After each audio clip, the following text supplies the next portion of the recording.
Essa aula está sendo gravada para a turma de Criação de Assets 1 do curso de Jogos Digitais da PUC Minas.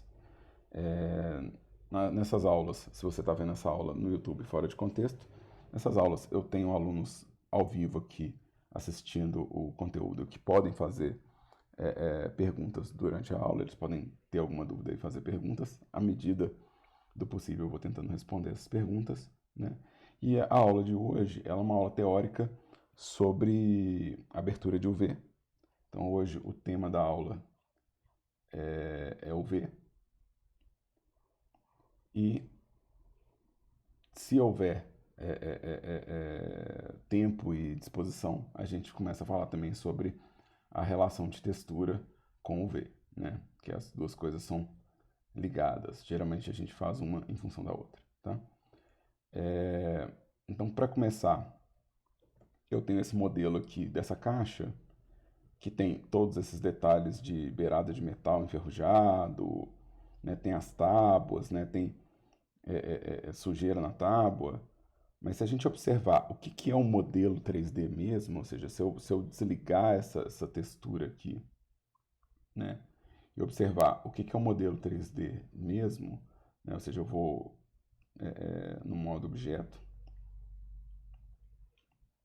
meu modelo é só uma caixa, né, é só um cubo, né?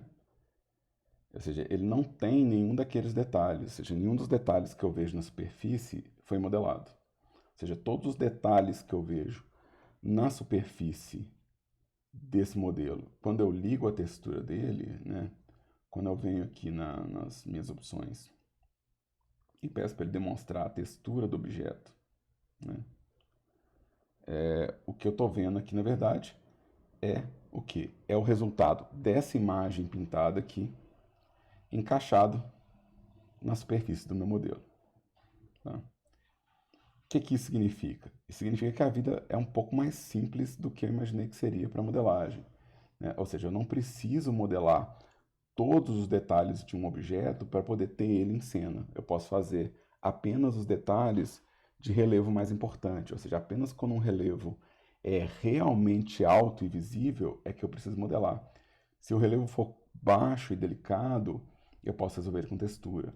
Outra coisa é, coisas como sujeira, né, arranhado, desgaste, não há motivo para eu modelar esses relevos, né, uma vez que a textura, né, ou seja, a imagem que eu pinto pode trazer toda essa informação, né?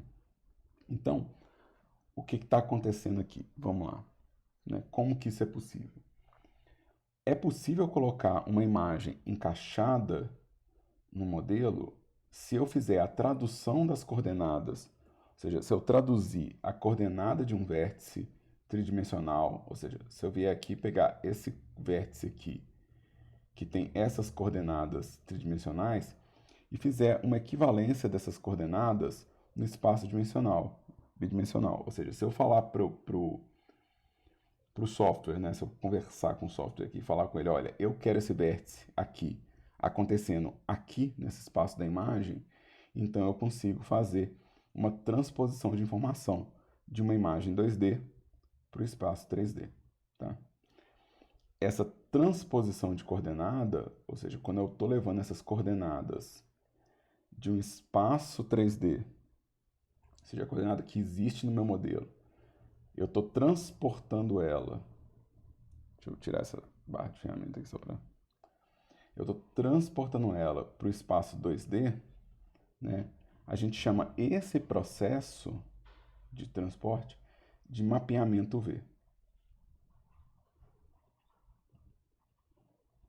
Então, esse processo aqui a gente chama de mapeamento UV.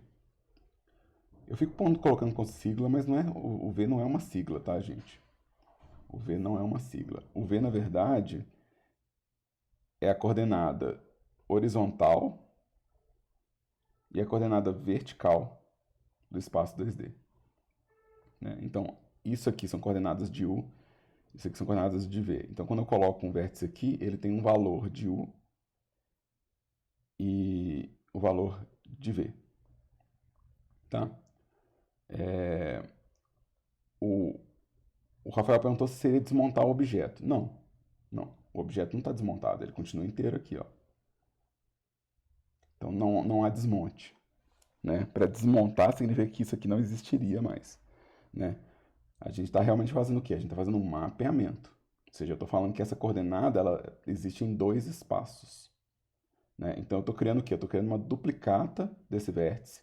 Ou seja, esse vértice ele possui uma identidade. E eu estou falando que essa identidade desse vértice existe em dois lugares diferentes. Então, isso é um mapeamento, tá? Então, de novo, não é desmontar. Mas, a gente pode falar que o processo de abertura de mapeamento é um desembalar, né? Então, se você quiser usar um termo mais próximo do que a gente está fazendo, a gente pode falar que é um desembalar. É como se eu tivesse feito uma casca por cima, como se eu tivesse feito uma embalagem por cima da coisa, né? Ou seja, meu modelo não deixa de existir, mas ele possui uma embalagem de textura, né? Ou seja, ele possui agora uma informação adicional, ou seja, eu não estou removendo informação, eu estou adicionando informação. Então, vamos começar isso aqui do zero, né? Então, vamos entender melhor esse mapeamento V, né? Vamos começar aqui com um objeto do nada, né? Eu vou começar aqui com um objeto, com um cubo sem mapeamento, né? E sem textura, na verdade. Vou começar com um objeto vazio aqui, ó. Na verdade, no Blender, todo objeto que eu crio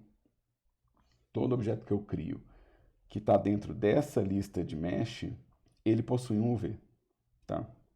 Então, todo objeto que eu crio, ele já tem um UV nele, já possui coordenadas de UV. Né? Essas coordenadas de UV, a gente vai poder ver que elas existem nessa barra em UVMap. Então, todo objeto que eu crio no Blender, eu vou fazer isso aqui do zero, só para vocês verem. Se eu adicionar aqui um cubo, ele tem um mapa de UV.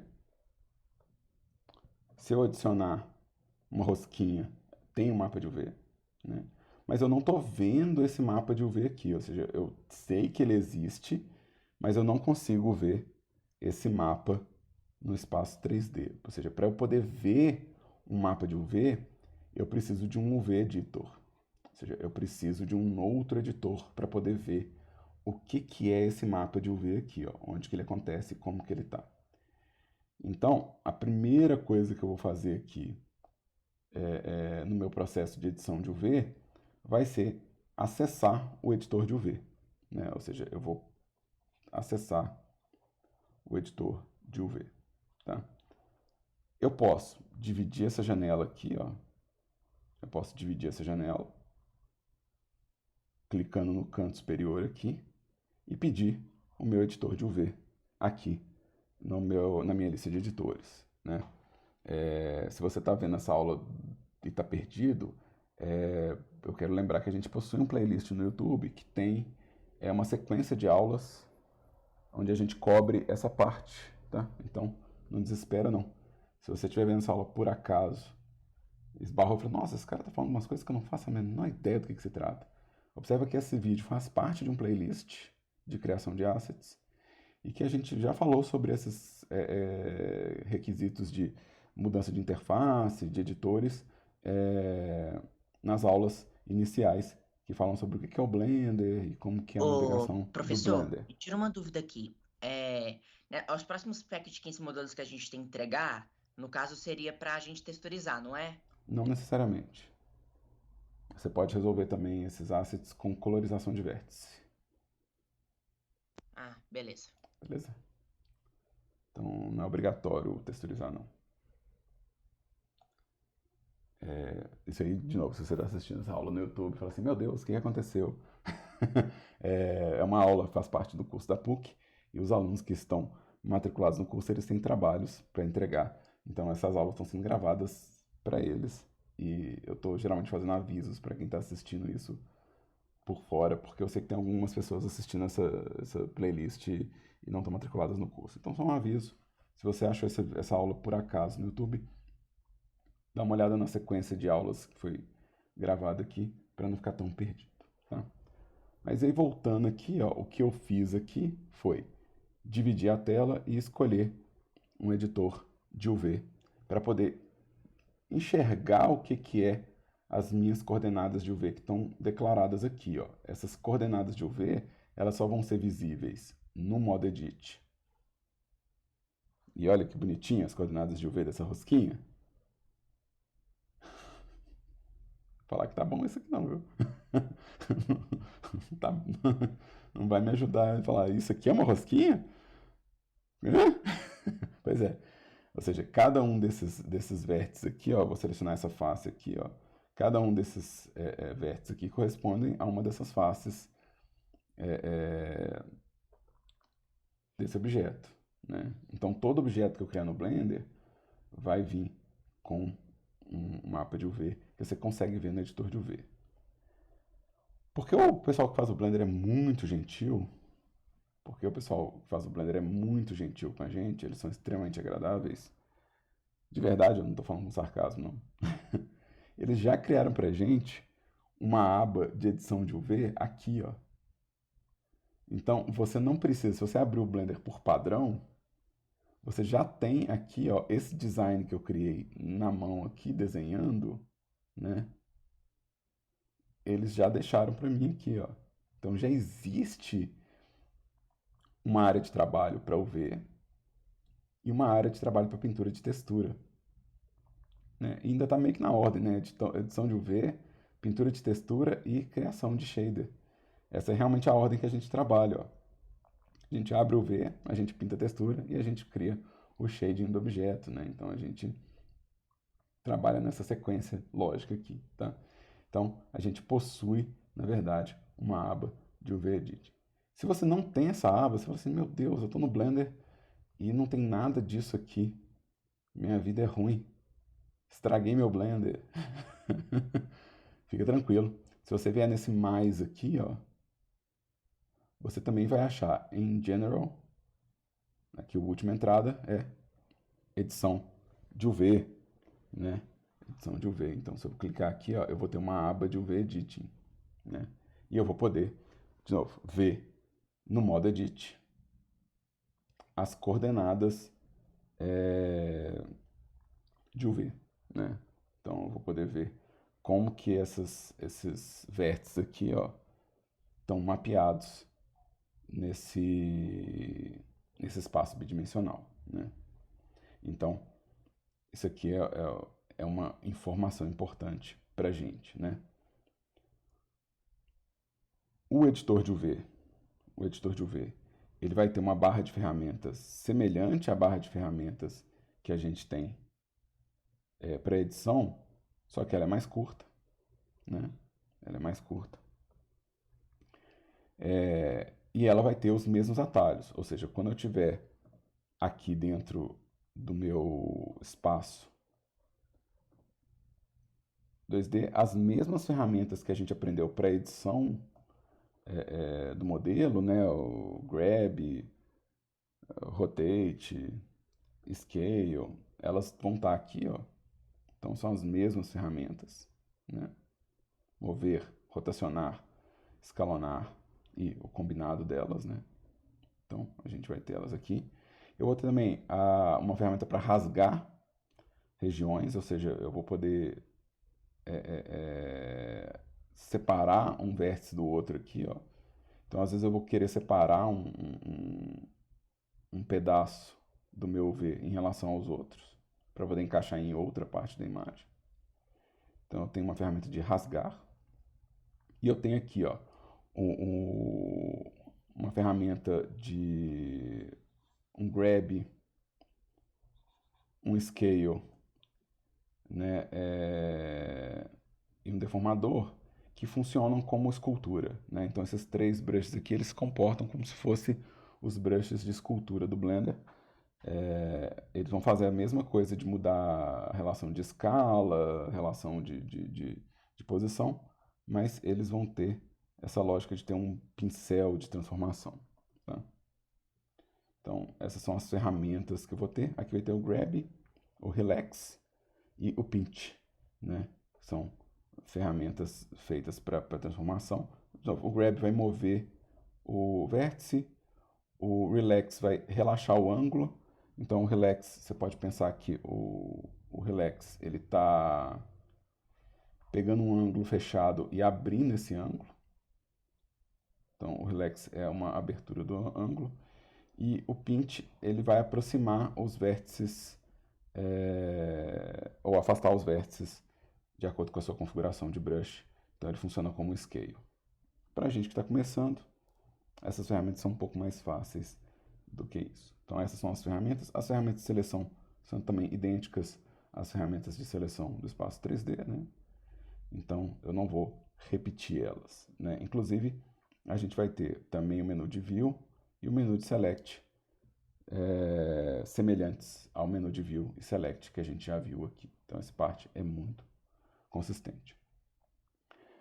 Essa parte aqui de cima, né? Deixa eu pegar aqui. Essa parte aqui de cima tem a ver também com o nosso processo de seleção. Então, são os modos de seleção. A gente tem os modos de seleção aqui por vértice, edge e face.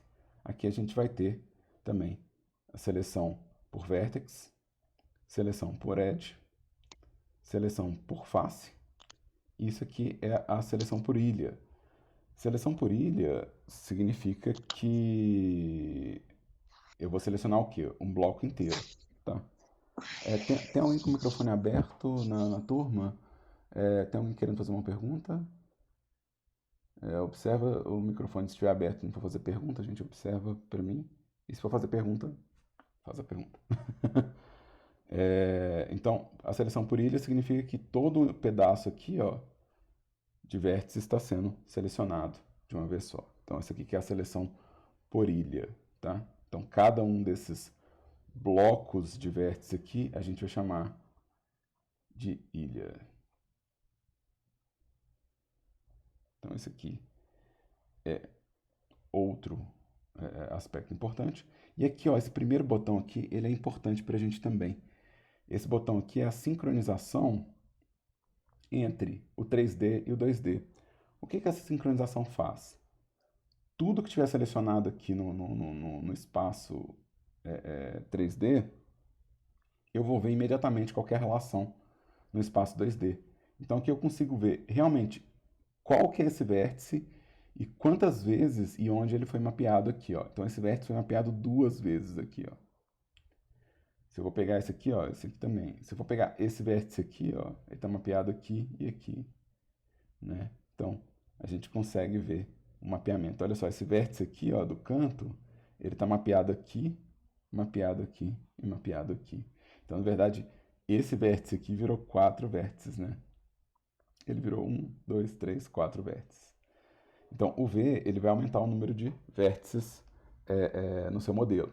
Por isso que eu falei com o Rafael mais cedo, que a gente não está usando o termo desmontar, porque o modelo continua inteiro. Na verdade, eu estou duplicando os vértices e acrescentando uma embalagem.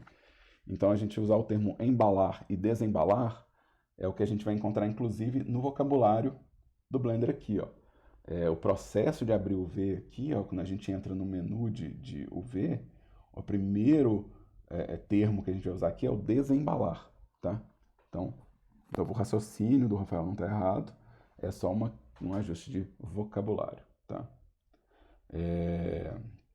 Então, a gente está criando uma embalagem. Por quê? Porque o vértice foi duplicado. Então, existe agora uma embalagem ao redor desse modelo. Essa embalagem está aqui, ó. Então, eu acrescentei essa informação. Eu criei uma embalagem e quando eu estou mapeando, eu estou fazendo essa desembalagem, né? Estou pegando essas coordenadas duplicadas e desembalando elas. Tá? O sync, além de mostrar esse aqui, o sync ele bloqueia algumas funções, tá? Então, se você tiver alguma função que não estiver funcionando no espaço 2D aqui, ó, talvez essa função ela esteja bloqueada por causa dessa sincronização, tá? Essa sincronização ela tranca algumas operações. Tá? A gente vai ter aqui também no espaço de criação UV, além das opções de seleção, visualização aqui, né, a gente vai ter os conteúdos de, por exemplo, aqui desabilitar ou habilitar coordenadas. Deixa eu pegar isso aqui só para abrir. Coordenadas compartilhadas, né? Deixa eu pegar aqui o modo de vértice. Então aqui, ó, por exemplo, se eu ligar as coordenadas compartilhadas, ou se eu ativar os vértices compartilhados, eu vou ter um comportamento, às vezes, diferenciado na edição, né? De novo, raramente a gente vai passar apertado com isso. Geralmente o disable é o que a gente, né, é o que torna possível eu mover os vértices livremente, tá? Então, se eu colocar disable, cada vértice vai poder ser movimentado, ou cada seleção, né, vai poder ser movimentada livremente, faz a mesma coisa que o heap. E se eu falar que eu tenho a localização compartilhada, quando eu selecionar um edge, ele vai, ou um vértice, uma face, ele vai falar, olha, esse vértice está conectado a essas partes, então quando eu mover ele, eu vou deformar a minha peça. De novo, isso aqui é só para ajudar no processo de edição, né? Ou seja, na hora que eu selecionar aqui, eu ver todo mundo que está compartilhando conexão. E às vezes facilitar um pouquinho o ajuste de um modelo ou outro, né?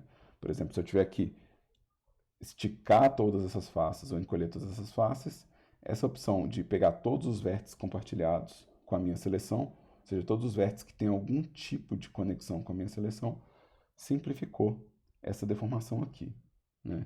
Às vezes vai ser o contrário, às vezes você vai querer realmente pegar só aquela peça e você vai querer inclusive uma deformação orgânica, né?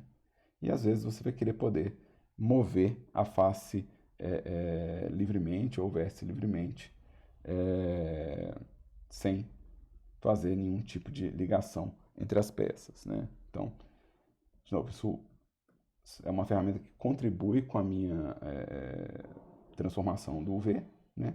Mas o caso de uso vai depender do que você está texturizando, então não tem como eu falar. Isso é usado em tal momento específico da sua vida, tá? E observando que com a sincronização, esse botão fica desabilitado, tá? Então, a gente vai ter também um menu de imagem. Porque eu estou mapeando, né, o UV com o intuito de colocar uma imagem na superfície, né, então é necessário que eu possa ver uma imagem aqui, ó. Então é importante que eu possa ver a imagem associada aos vértices para poder fazer esse encaixe. Então aqui eu tenho as opções de criar uma imagem nova, abrir uma imagem da pasta ou fazer a abertura de algo que foi renderizado, né? Abrir uma imagem que está no cache de render, que é uma coisa que a gente vai ver mais para frente em Bake. Mais para frente mesmo, tá, gente? Isso é outro período. Isso aí não é aqui nesse período que a gente vai ver, tá? Mas aqui, ó, eu vou criar uma imagem nova. Eu vou criar uma imagem nova aqui, ó. Então aqui eu estou criando uma imagem, tá? Eu vou chamar essa imagem de referência, ou então de textura. Vamos chamar de textura, né? Aqui eu tenho o tamanho dessa imagem, tá? Eu tenho o tamanho dessa imagem. Aqui a cor dessa imagem, se ela possui transparência ou não, e o tipo de imagem que eu vou gerar aqui, ó. O tipo de imagem eu posso mudar, principalmente se eu estou criando uma abertura de UV. É interessante às vezes que eu veja um grid de referência. Em vez de só abrir uma imagem preta, às vezes é interessante eu abrir um grid de referência. Eu tenho dois tipos. Eu tenho o UV Grid, que vai criar esse xadrez aqui, ó, que vai me ajudar a ver se a minha textura está deformada ou não no objeto, né? Quando eu colocar essa textura no objeto, eu vou poder ver se o meu V está ou não distorcido, né? Para adiantar minha vida, né? Para adiantar minha vida, eu vou colocar essa imagem rapidinho aqui. Daqui a pouco a gente fala sobre isso de novo, tá? Então, não preocupa com entender o que eu estou fazendo agora.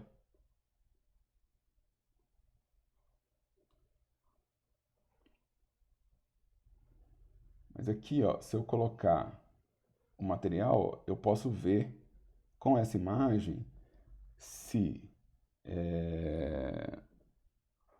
se o meu V encaixa e se ele está distorcido ou não, né? Ou seja, eu consigo ver se está distorcido ou não o conteúdo, né? Então, se eu abrir aquela rosquinha, né, eu vou adicionar aquela rosquinha aqui, ó, Torus. A gente vai ver que aquela rosquinha está completamente distorcida. Olha como que está distorcido o V desse objeto. Ou seja, a minha imagem, ela deveria ter uma textura mais quadradinha e, no entanto, ela está com uma textura...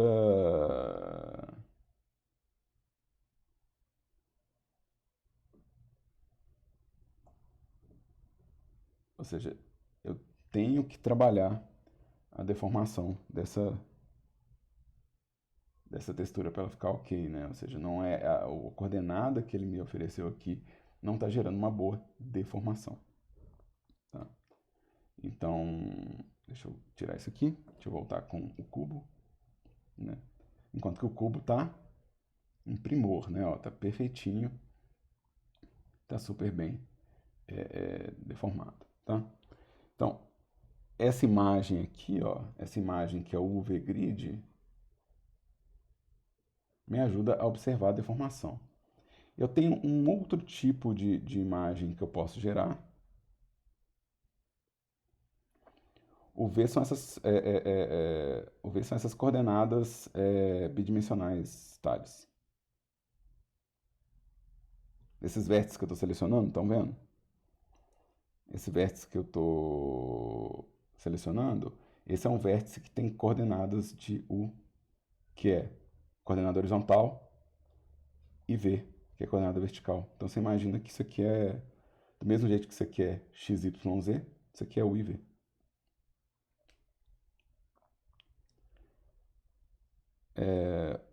O Rafael perguntou se pode colocar várias texturas no objeto só. Pode sim. A gente ainda está chegando lá, a gente ainda está... Gente, eu ainda estou falando assim, olha o V, olha a textura, olha o V, olha a textura. Ainda estou muito no comecinho, a gente chega lá, viu, Rafael? Mas aqui, ó, o que a gente tem? Além dessa imagem aqui, ó, eu posso criar uma nova imagem. Eu vou criar ela como color grid. Tá? Então, em vez de usar o V-Grid, eu vou usar o Color Grid. E o Color Grid, ele vai me dar, ao invés de eu fazer essa imagem xadrezinha assim, ele vai me dar o quê? Ele vai me dar uma guia de coordenadas, né, que vai do A ao H e do 1 ao 8, né? Então, essa imagem aqui, ó, ela vai me ajudar, às vezes, a fazer o contrário do que o Rafael perguntou. O Rafael perguntou assim: dá para colocar várias texturas num objeto só? Sim. Mas uma coisa interessante é que você pode colocar vários objetos numa imagem só.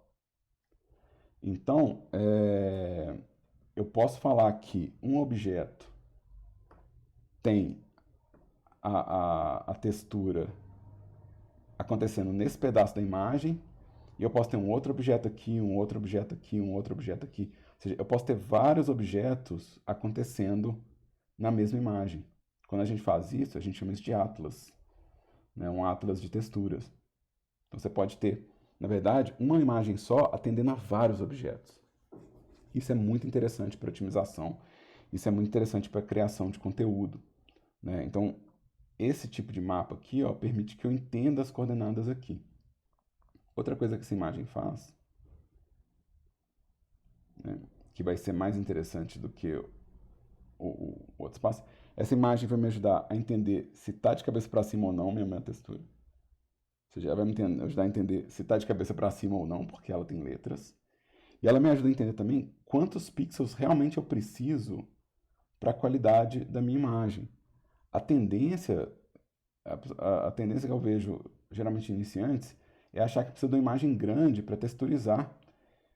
E às vezes você precisa de uma imagem pequena. Você só precisa que a informação seja lida no tamanho que o objeto aparece em cena. Então, você só precisa, na verdade, de uma imagem que dê conta dos pixels que você vai usar em tela. Então, por exemplo, se essa imagem, se esse objeto aqui, ele vai aparecer pequenininho na minha tela, né? Se ele vai aparecer desse tamanho na tela, então ele vai usar um número baixo de pixels. Vamos considerar que minha tela tem 1080 pixels de altura, certo? E meu objeto aparece nesse tamanho aqui, ó. Qual que é a divisão aqui, ó? Isso aqui é 1/5 dessa medida, né? Então, eu não vou dividir 1080 por 5, não. Mas, por exemplo, se eu usar uma imagem de 1024, quer dizer que eu posso o quê? Eu posso preencher a tela com a imagem. Então, se meu objeto é pequeno, talvez eu precise só de 256 pixels. O que significa que eu posso pegar só isso aqui, ó, para texturizar esse objeto. E ainda assim, ele vai parecer nítido bastante, ele vai parecer que está ok. Então, a gente vai usar, na verdade, a imagem de textura, ela é diretamente relacionada ao tamanho que você vai usar o objeto em cena. Se eu vou dar um close no objeto, se o objeto ele é grande, né? Ou seja, aqui, ó, meu objeto é grande. O que está acontecendo? Está dando para ver o pixelado da imagem e a imagem está começando a quebrar. Ou seja, se meu objeto vai aparecer nesse tamanho aqui, ó, então ele provavelmente vai ocupar metade da minha tela. Então eu vou provavelmente precisar de 512 pixels de textura. Isso significa que eu preciso o quê? Eu preciso provavelmente o dobro do tamanho que está aqui, ó.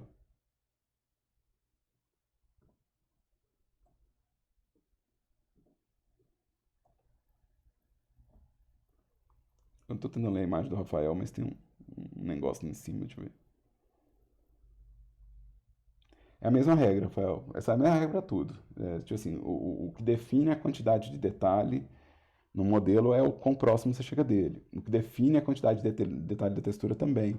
E o que define a qualidade de resolução também. Então é exatamente isso. Tá? Então olha só, por que esse objeto? Vamos supor que esse objeto é bem grande, né?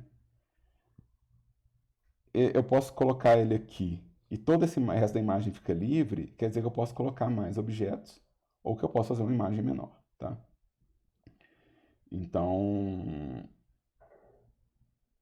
esse color grid, ele me ajuda a definir melhor essa relação de nitidez e de resolução, me ajuda a definir que lado que é para cima. Ele permite também que eu observe a distorção do objeto, né?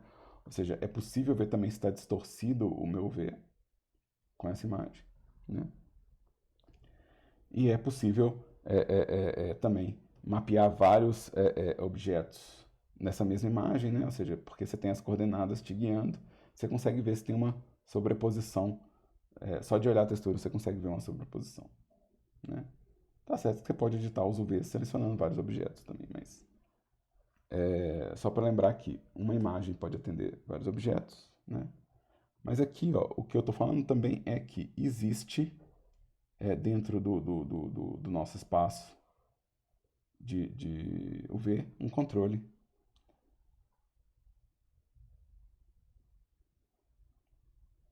Ué, o Thales é só desenhar a imagem com os números aqui, ó.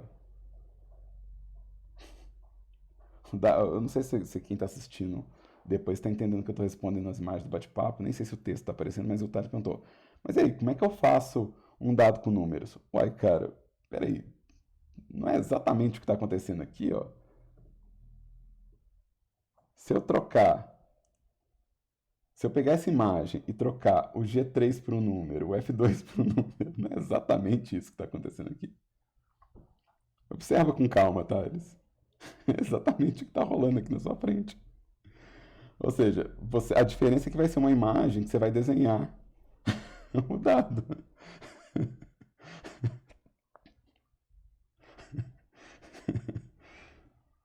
Tipo, nem tá difícil de imaginar isso não, né? Aliás, dá pra fazer vários tipos de dado aqui com essa imagem, né? Eu posso fazer vários tipos de dados na mesma imagem. Mas aí, o que acontece, gente? O que eu quero citar aqui, ó? Então aqui eu posso abrir imagem e criar imagem, ou seja, eu posso abrir ou criar, né? Aqui também eu tenho opções como substituir, recarregar, editar externamente.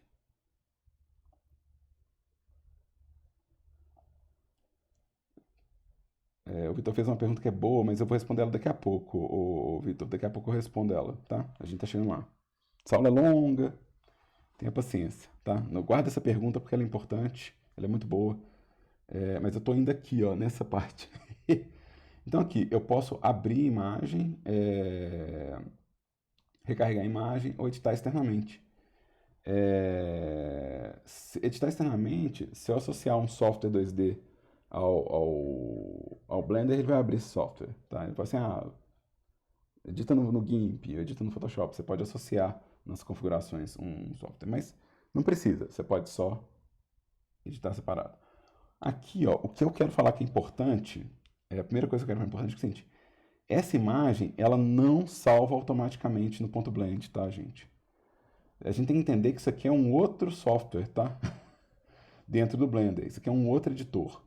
Então, se eu quiser salvar a imagem, eu vou ter que usar os comandos de salvar que tem aqui, ó, tá? Ou seja, se eu salvar isso aqui, ó, eu estou salvando os vértices, eu estou salvando as coordenadas de UV, mas eu não estou salvando a imagem, tá? Para salvar a imagem, eu preciso usar os comandos de salvar a imagem, tá? E no final do seu trabalho, quando você tiver um modelo e uma imagem, você vai ter, na verdade, dois arquivos, tá? Então, deixa eu tirar esses caras daqui, que isso aqui não é importante para a gente agora. Você vai ter dois arquivos quando você salvar seu projeto, né? Você vai ter o arquivo de imagem e o arquivo de 3D, tá?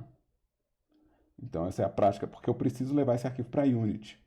Então, essa é a prática mais interessante para a gente, tá? Nas entregas, vocês dão pack e seja o que Deus quiser, mas para o trabalho da gente, são dois arquivos, tá? Então, esse ponto .blend, eu estou salvando aqui, ó, no file, e essa imagem eu estou salvando aqui, nesse comando aqui, tá? Então, não esquece disso, isso é importante, tá? Outra coisa importante é, quando você cria uma imagem no Blender, ela já vira uma biblioteca. Então, por exemplo, se você criou uma imagem em textura, você não precisa ficar abrindo ela toda hora, não, tá? Se você já abriu ela uma vez, ela já é um input aqui, ó. Ou seja, eu fiz uma color grid. Se eu quiser atualizar ele, eu não preciso abrir de novo. Eu posso dar um reload que ele vai atualizar esse bloco de dados, tá? Então, toda informação que você cria no Blender vira um bloco de dados, tá? E você não precisa, por exemplo, na hora de eu colocar essa imagem em outro lugar, ou na hora de eu usar essa imagem em outro modelo, se eu quiser usar ela em outro lugar, ela já está aqui, ó, tá? Um erro comum é a pessoa abrir toda hora que ela precisa, ela vai lá e abre de novo a imagem. E aí ela fica com uma lista, às vezes ela fica com uma lista com várias imagens parecidas. Então, você às vezes vai ter, tipo, começa a aparecer boxaula.001, .002, .003. Então, isso geralmente acontece porque a pessoa foi abrindo loucamente uma imagem que já estava aqui. Ou seja, que ela já está na lista, tá? Então, se você já deu open uma vez, você pode vir aqui e escolher ela na lista, Então, todas as imagens que eu criei, ó, elas estão na listinha aqui, ó. Eu não preciso abrir elas de novo, tá? E isso vale, inclusive, por exemplo, na hora que eu estou usando aqui, ó, essa mesma lista está aqui, ó. Então, eu posso definir qual que é a imagem que eu estou usando sem ter que abrir ela de novo. Ou seja, ela já está existindo nessa lista, tá?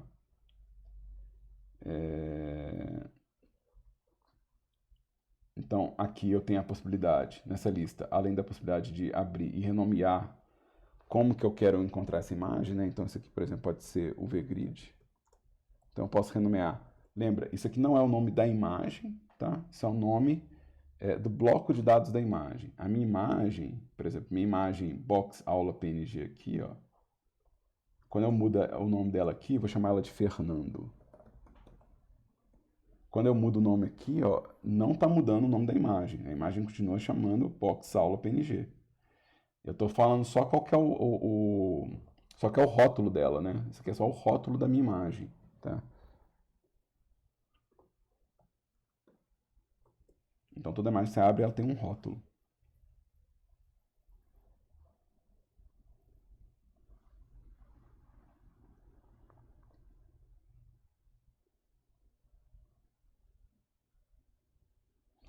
Eu quero fazer uma pergunta que é, é, é, é,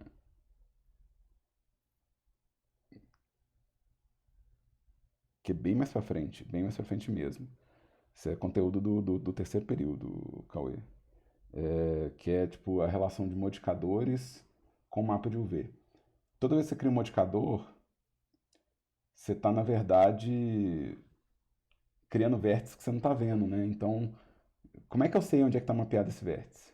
Entendeu? Então, você vai ter que tipo, trabalhar com as configurações de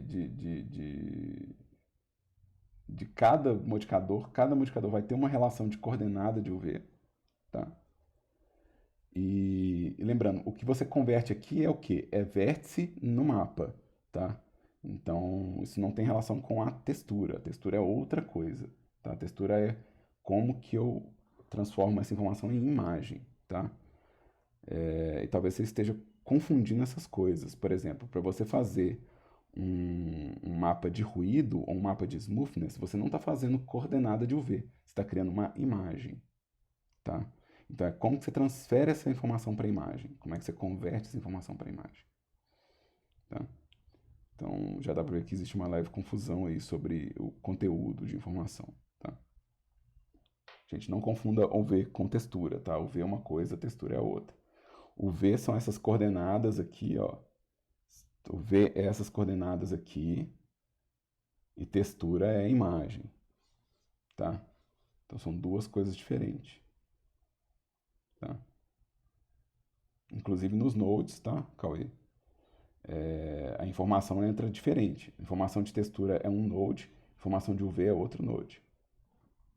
Tá? Então fica atento com isso, não confunde essas duas informações.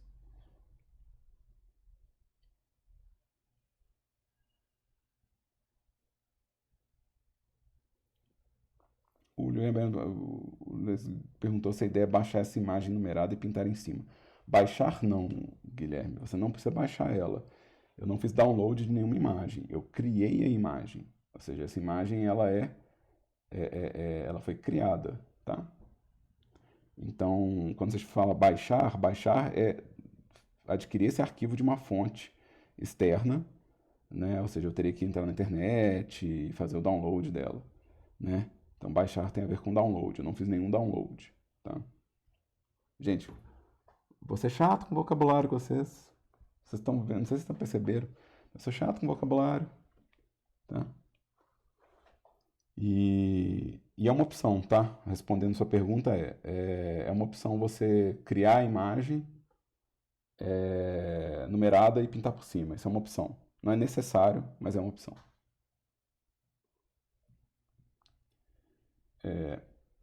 Então, aqui, ó, nesse bloco de imagem aqui, ó, eu posso, por exemplo, para criar variações da caixa, eu posso duplicar essa caixa, tá? Então, eu posso vir aqui e duplicar ela. Eu posso abrir por aqui também, eu tenho um ícone de abrir aqui. E eu tenho esse escudinho que fala que mesmo se ninguém estiver usando a imagem, ele vai conservar a imagem, ou esse rótulo de imagem preservado, né? Então, no Blender, tudo que tiver um 0 é descartado quando eu salvo e fecho o programa. Então, se abrir uma lista de imagens e tem uma imagem que está com esse 0 na frente, né? Você fala, ah, essa imagem está com um 0 na frente, não tem ninguém usando, mas você quer conservar ela, você vai criar esse escudinho, vai aparecer esse F na frente, que é fake user, ou seja, tem um usuário falso, e você não vai perder o rótulo de imagem que você criou, tá? Então, isso é útil quando você tem uma imagem que ninguém está usando, mas você não quer que ela seja perdida, né? Ou seja, que o meu box está com 0 usuários, mas se eu quiser conservar ele independente disso, eu posso colocar esse F na frente, tá?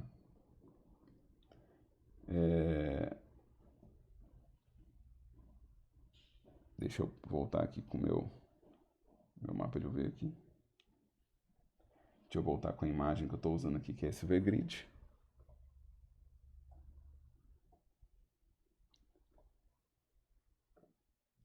E aqui a gente vai ter, depois da imagem, a gente vai ter as informações de visualização, tá?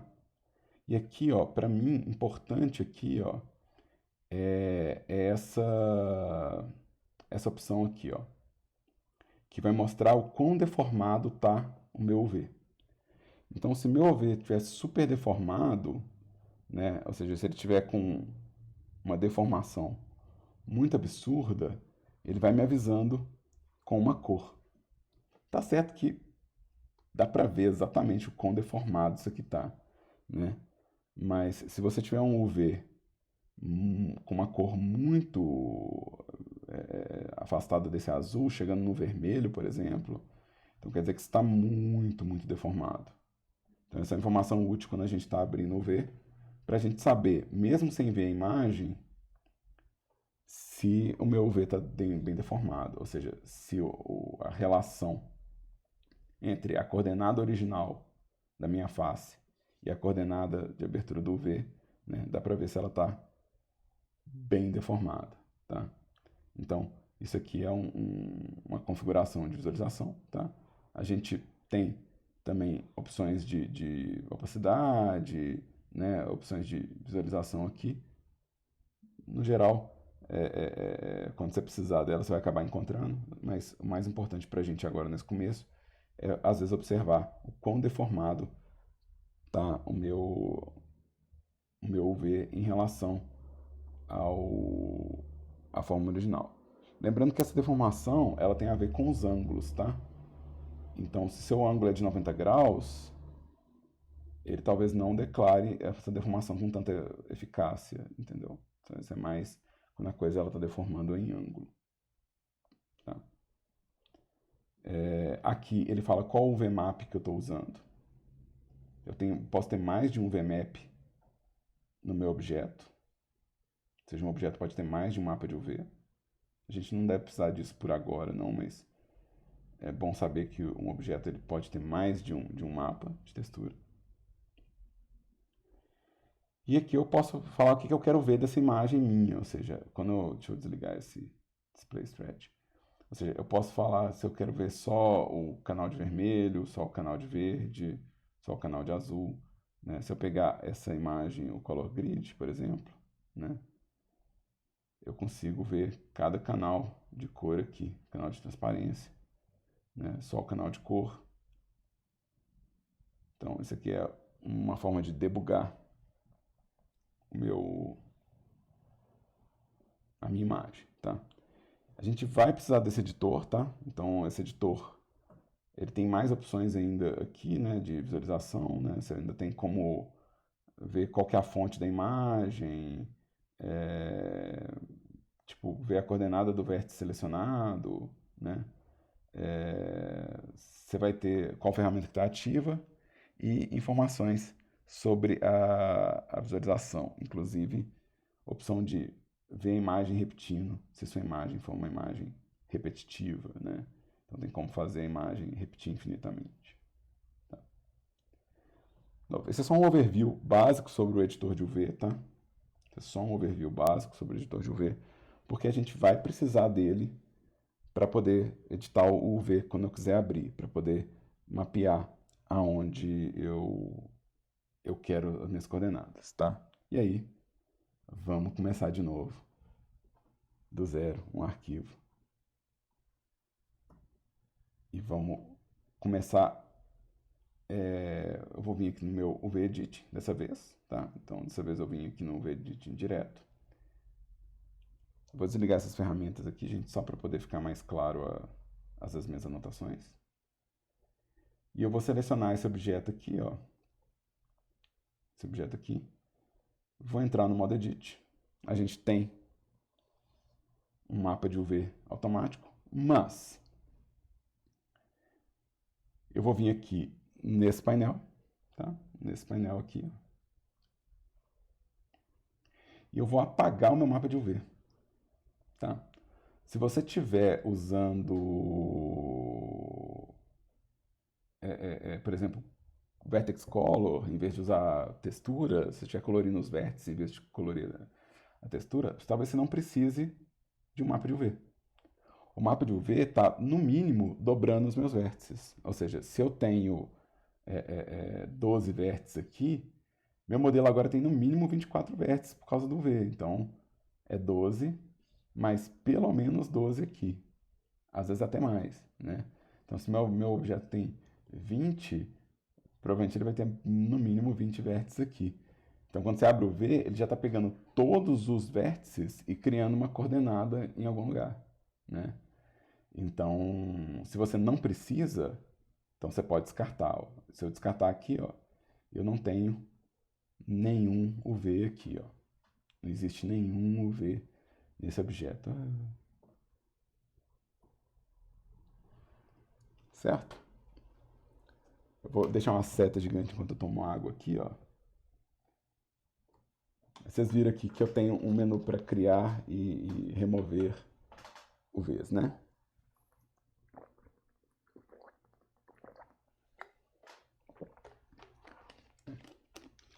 Vou molhar um pouco a garganta para na sequência.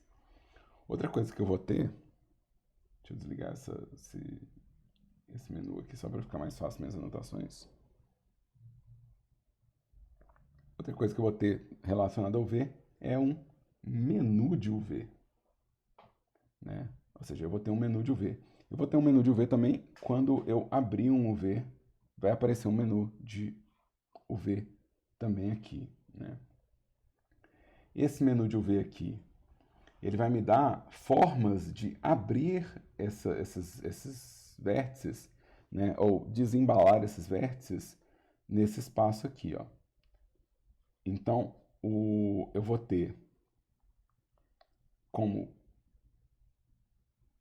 usar esses comandos, ou seja, todos esses comandos aqui estão relacionados ao quê? A fazer a abertura desse UV, ou seja, fazer um mapeamento desse UV. E qualquer comando que eu der aqui desses, vai criar para mim um UV aqui nesse espaço. Se eu clicar aqui em mais, inclusive vai o quê? Vai aparecer um mapa de UV aqui, ó. E vai aparecer o menu de UV aqui também. Tá? Então, eu vou ter como abrir o UV por aqui. Tem como abrir o UV por aqui. Tá? Aqui, ó, eu vou ter todos esses métodos de abertura de UV.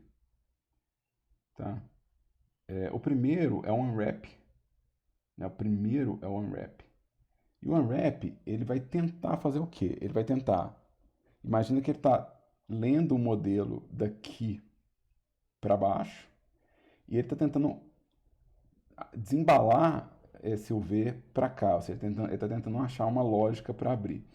Como ele não conseguiu achar nenhuma lógica de abertura, ele simplesmente achatou todas as faces num lugar só. Ou seja, que todas as faces elas estão exatamente no mesmo lugar do meu mapa de UV. Ó. Então ele foi sobrepondo as imagens. E ele nem conseguiu desassociar alguns vértices. Então funciona, mas não foi um funcionamento intencional, né? Se a gente pegar um objeto mais complexo, deixa eu trocar aqui pela Suzane.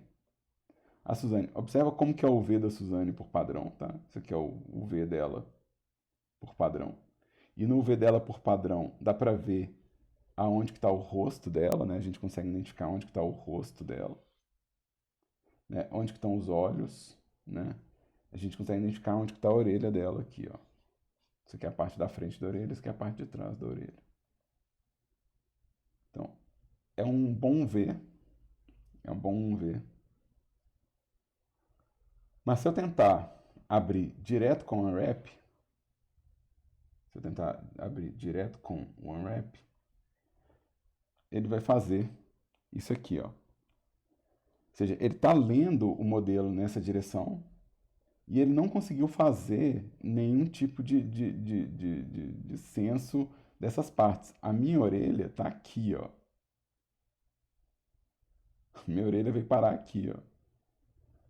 O rosto, né, da Suzane, ou seja, aonde ele achou caminho de abertura, né, aqui tá a boca dela, né?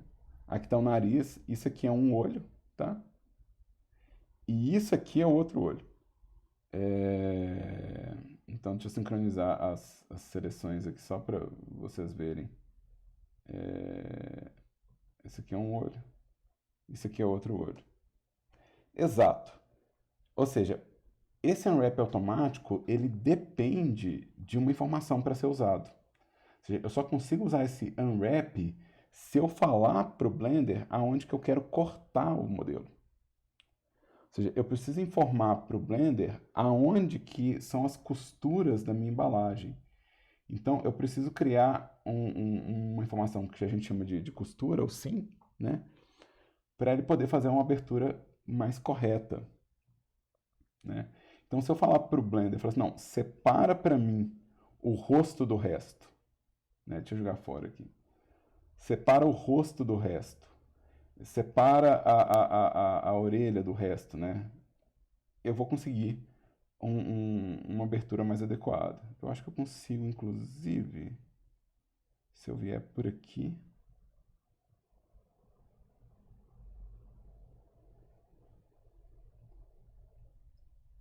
Então, eu vou selecionar aqui mais ou menos a volta do meu modelo. Né? Não, seleciono aqui. E eu posso falar assim, ó, você vai separar isso aqui do resto. Né? Como é que eu faço isso? Como é que eu faço essa separação? Tá? Dentro do próprio menu de UV, eu tenho como fazer essa marcação. Ele vai criar essa linha vermelha aqui, ó. E essa linha vermelha, ela vai falar, você pode abrir o modelo por aqui, ó. Eu posso fazer isso aqui também, ó. Eu posso vir aqui e falar, não, separa essa lateral aqui. Você vai abrir para lá, né? E eu posso também separar a orelha do resto, né? Eu posso falar assim, não, separa a orelha, parte da frente, parte de trás. Deixa eu pegar aqui. Acho que pode ser por aqui, ó. Então aqui eu tô separando a orelha, tá vendo? Tô falando separa a orelha.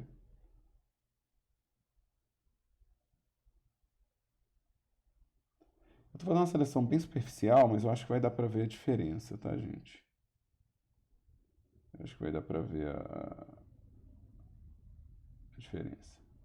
E aqui, ó, eu vou vir aqui em UV e vou falar para ele marcar esse corte, né? Então agora, se eu pedir para ele rodar esse unwrap, né? Ele vai separar, olha, o rosto ele ficou aqui, ó, o rosto ele tá separado aqui, deixa eu tirar a sincronia. né?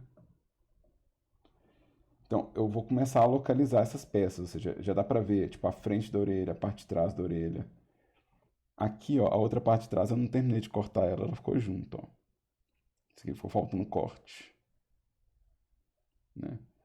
Mas já dá para entender que a marcação do corte vai fazer o V funcionar melhor.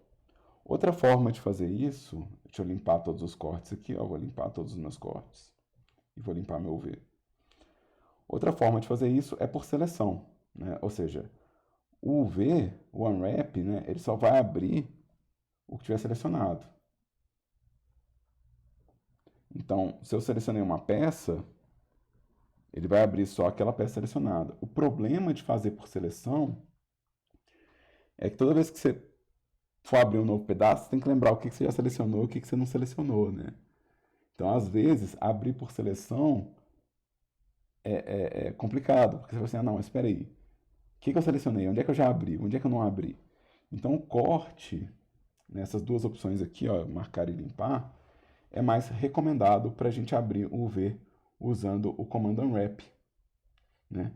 Que é o principal comando para a gente abrir com uma certa qualidade. Ou seja, se a gente quer fazer um UV realmente bom, provavelmente a gente vai usar esse comando, né? Aqui, ó, eu vou jogar fora de novo, né? E vou separar esse rostinho aqui dela, né? Eu vou vir em UV, Mark Sim, tá? Esse Mark Sim, ele também existe no menu de Edge, tá? E o atalho para esse menu de UV é U, tá? Então, um atalho para o menu de UV é U. Então, se você digitar U, você está acessando o menu de UV, tá? Existe uma certa lógica de abertura de UV, gente. Então, vocês têm como ficar experiente com isso. E, e fazer boas aberturas, tá? Não é um negócio que você vai ser bruxaria sempre, não, tá?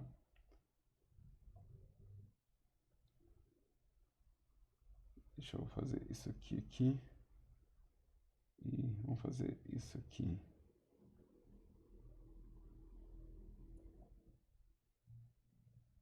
Aqui tá vendo até onde? Ah, tá, aqui eu virei pra cá, pra cá, pra cá, pra cá, pra cá. Né? Então, marque sim. E aqui eu vou separar a orelha de novo, né? Dessa vez eu vou fazer um pouquinho mais simples, só para a gente poder ver melhor quem é quem, né?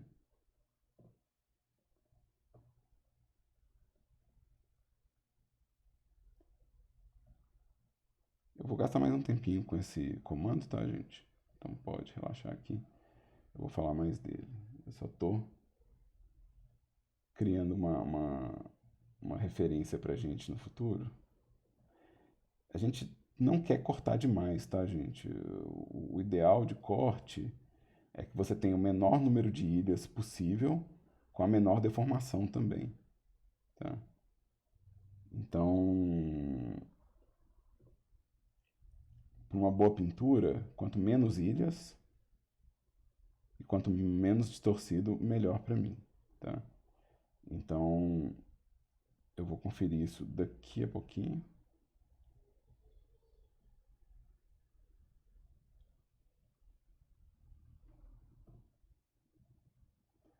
E aí aqui, ó, eu vou selecionar todo mundo, né? Tipo assim, o meu UV, ele depende da seleção.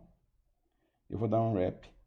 E aí aqui, ó, o que acontece? Cada uma dessas peças aqui, ó, cada uma dessas peças aqui corresponde a uma parte específica do meu modelo, né? E eu consigo posicionar. Deixa eu colocar elas para cima aqui só para ficar mais fácil para vocês verem onde é que eu estou posicionando. Então, quanto menos ilhas, melhor. E quanto mais uniforme, né, for também a deformação, melhor, né? Então aqui eu tenho o lado de trás da orelha, né, que eu separei. Lado de trás da orelha. Isso aqui são os olhos, tá? Esses são os olhos. Vamos colocar isso aqui. Eu vou fazer bem superficial, daqui a pouco a gente volta falando sobre essa parte aqui. Mas aqui já está mais fácil de entender. Isso aqui é a lateral do rosto. Isso aqui é o topo da cabeça, onde encaixam as orelhas. Isso aqui é o queixo dela, né? A volta do queixo aqui atrás, né? Isso aqui é o rosto dela, que está bem fácil de identificar. E se eu vier aqui e pedir para mostrar o display stretch, vocês vão ver que existe stretch no modelo. Não vou conseguir me livrar desse stretch. Em alguns lugares, tá? É bem difícil eu me livrar dele. Eu quero o menor stretch possível, mas isso não quer dizer que não vai ter stretch nenhum. Tá? Se a gente pegar o V natural da Suzane, você vê que o próprio V natural da Suzane tem mais ou menos a mesma intensidade de stretch que eu tenho. Ou seja, não tem muito como se livrar desse stretch, não. O meu, na verdade, está até um pouco menos estressado do que o do Blender. O meu está mais suave, né? Mas isso aqui já é o bastante para eu pintar o personagem sabendo do que se trata, ou seja, sabendo o que eu estou pintando em cada parte, né? Então isso aqui é um V mais adequado do que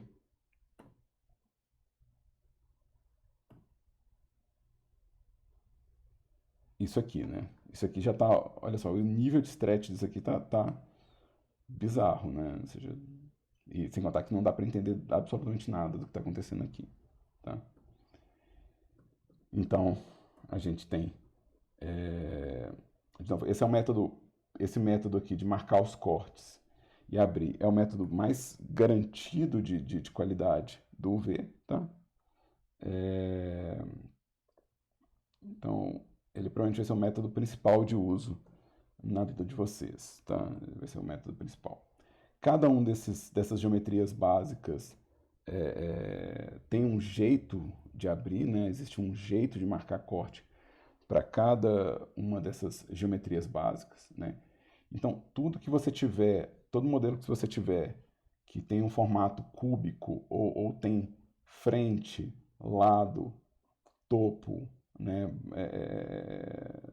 base muito definido. Você pode abrir, seguindo essa lógica de caixa mesmo, né? Então, para abrir um objeto nesse formato de caixa, o que eu vou fazer é marcar para mim aqui como é que eu abro a lateral dessa caixa. Ou seja, aqui, ó, eu estou abrindo. Vamos na visão de topo, que eu acho que eu prefiro na visão de topo. 7. Então, isso aqui, se eu marcar isso aqui, ele vai abrir para cá, né? Se eu selecionar aqui, ele vai abrir para cá. Então eu vou marcar esses cortes aqui, ó, o V, marque sim. E eu preciso de um corte aqui, ó, para poder essa beirada vir para cá, né? E o resto da volta inteira vai também desembalar automaticamente. Ou seja, se eu rasgar aqui, ó, meu corte de UV já tá feito, né? Ou seja, se eu vier aqui e pedir para ele abrir esse UV aqui, ó, ele vai abrir. Ou seja, esse corte aqui de baixo é a emenda entre essa e outra parte, ou seja, é onde ele abriu, né? Fala, eu posso abrir aqui, então eu posso separar isso daqui, né? E cada uma dessas faces aqui, ó,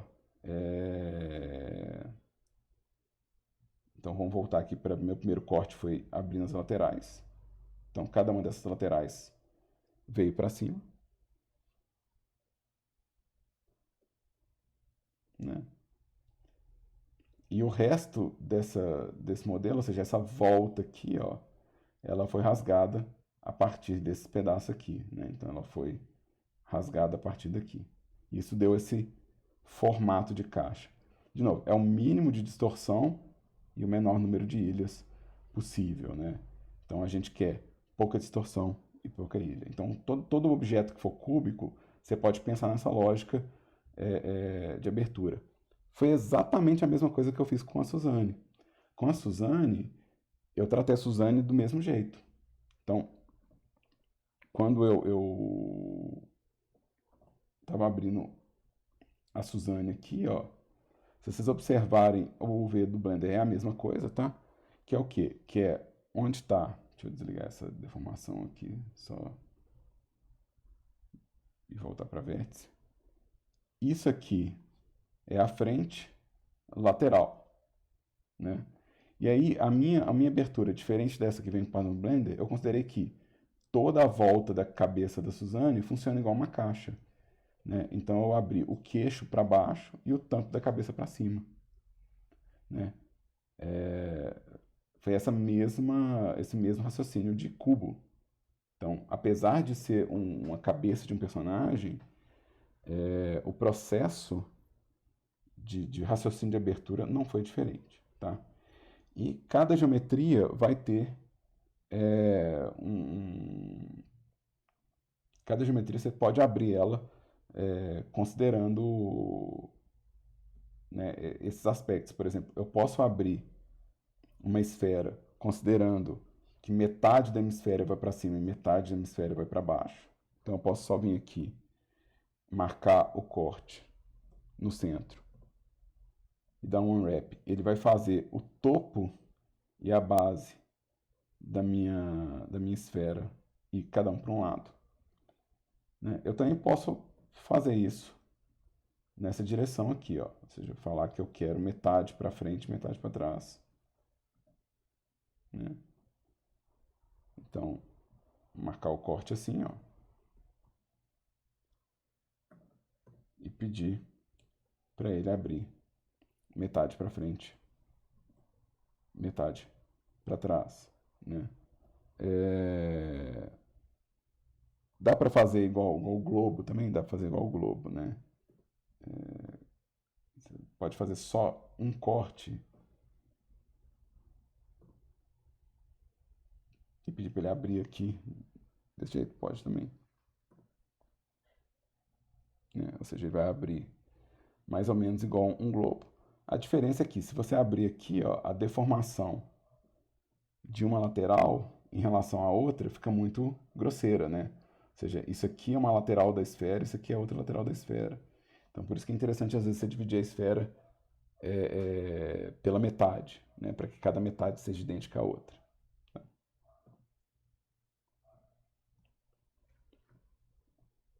Então, se o objeto ele é esférico, né? Você pode pensar ele em hemisférios, né? Dividir por hemisférios. Se eu colocar um cilindro, por exemplo, essa abertura do Blender é muito boa. Ele está separando o tampo do cilindro e a base do cilindro. Então, todo objeto que é cilíndrico, né? Deixa eu tirar esse Zenigon aqui, porque, pelo amor de Deus, né?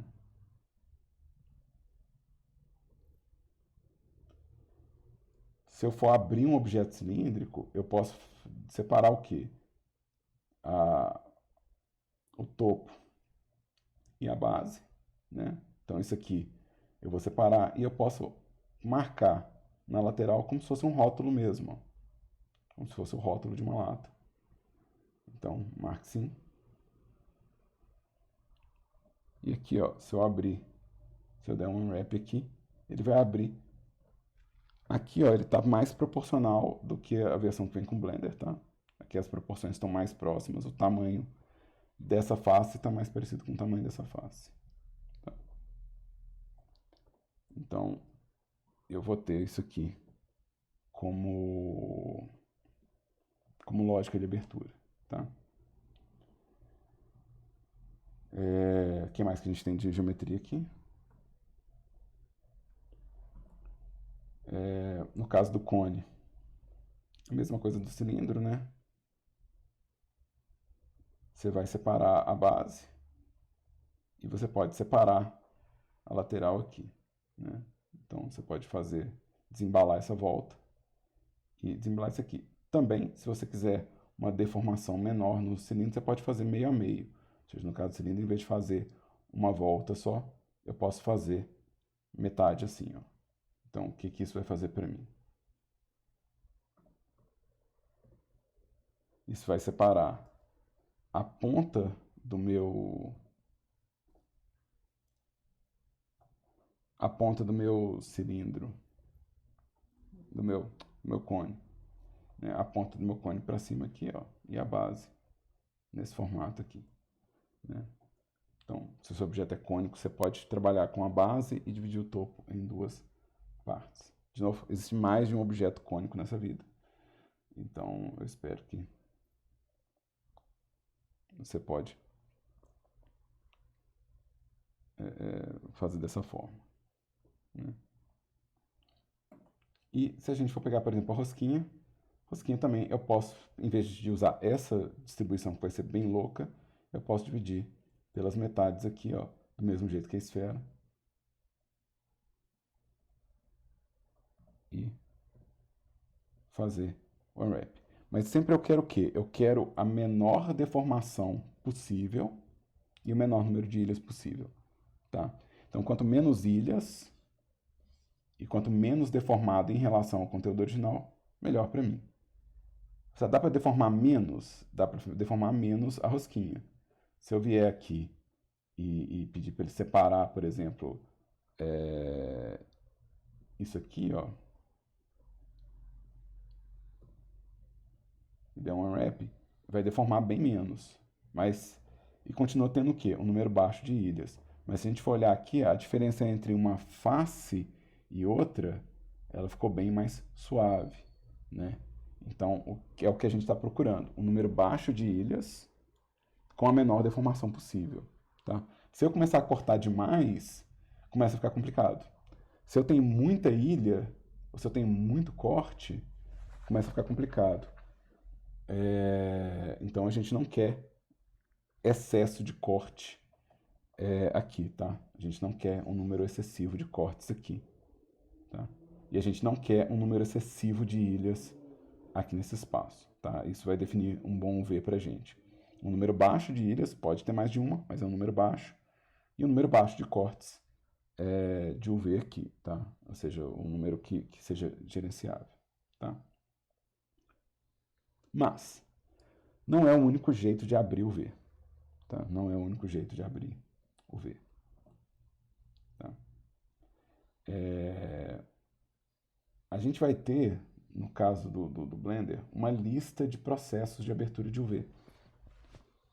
Então a gente tem todos esses métodos aqui, ó. Cada um desses métodos atende a uma situação específica. Então, não sei quando que vocês vão precisar disso. Eu realmente acredito que nesse período a gente vai concentrar no unwrap com os cortes, tá? Mas vai saber, né? Então, a gente vai ter aqui, ó, o Smart UV Project. O Smart UV Project, ele não precisa de nenhum corte, tá? Ele não precisa de nenhum corte. Porque ele vai definir deixa eu dar o Smart UV, eu dei um unwrap. Ele vai definir o seu corte pelo ângulo. Então é o ângulo que vai definir qual que é o corte. Ele também consegue definir uma distância entre uma ilha e outra. Então eu consigo definir uma distância entre uma ilha e outra. Eu consigo definir um peso para a área, né? E eu posso pedir para ele forçar a correção do aspecto. O que acontece? Ele vai fazer exatamente o oposto do que eu falei aqui, né? Ou seja, é um número gigante de ilhas que não dá para identificar. Mas a deformação aqui, ó, das faces, ela é quase zero. Se a gente for ver a deformação, o stretch, eu consigo fazer o stretch dessas faces chegar a zero. Porque ele está indo pelo ângulo. Então eu consigo reduzir demais os ângulos dele. Eu também consigo aumentar a área.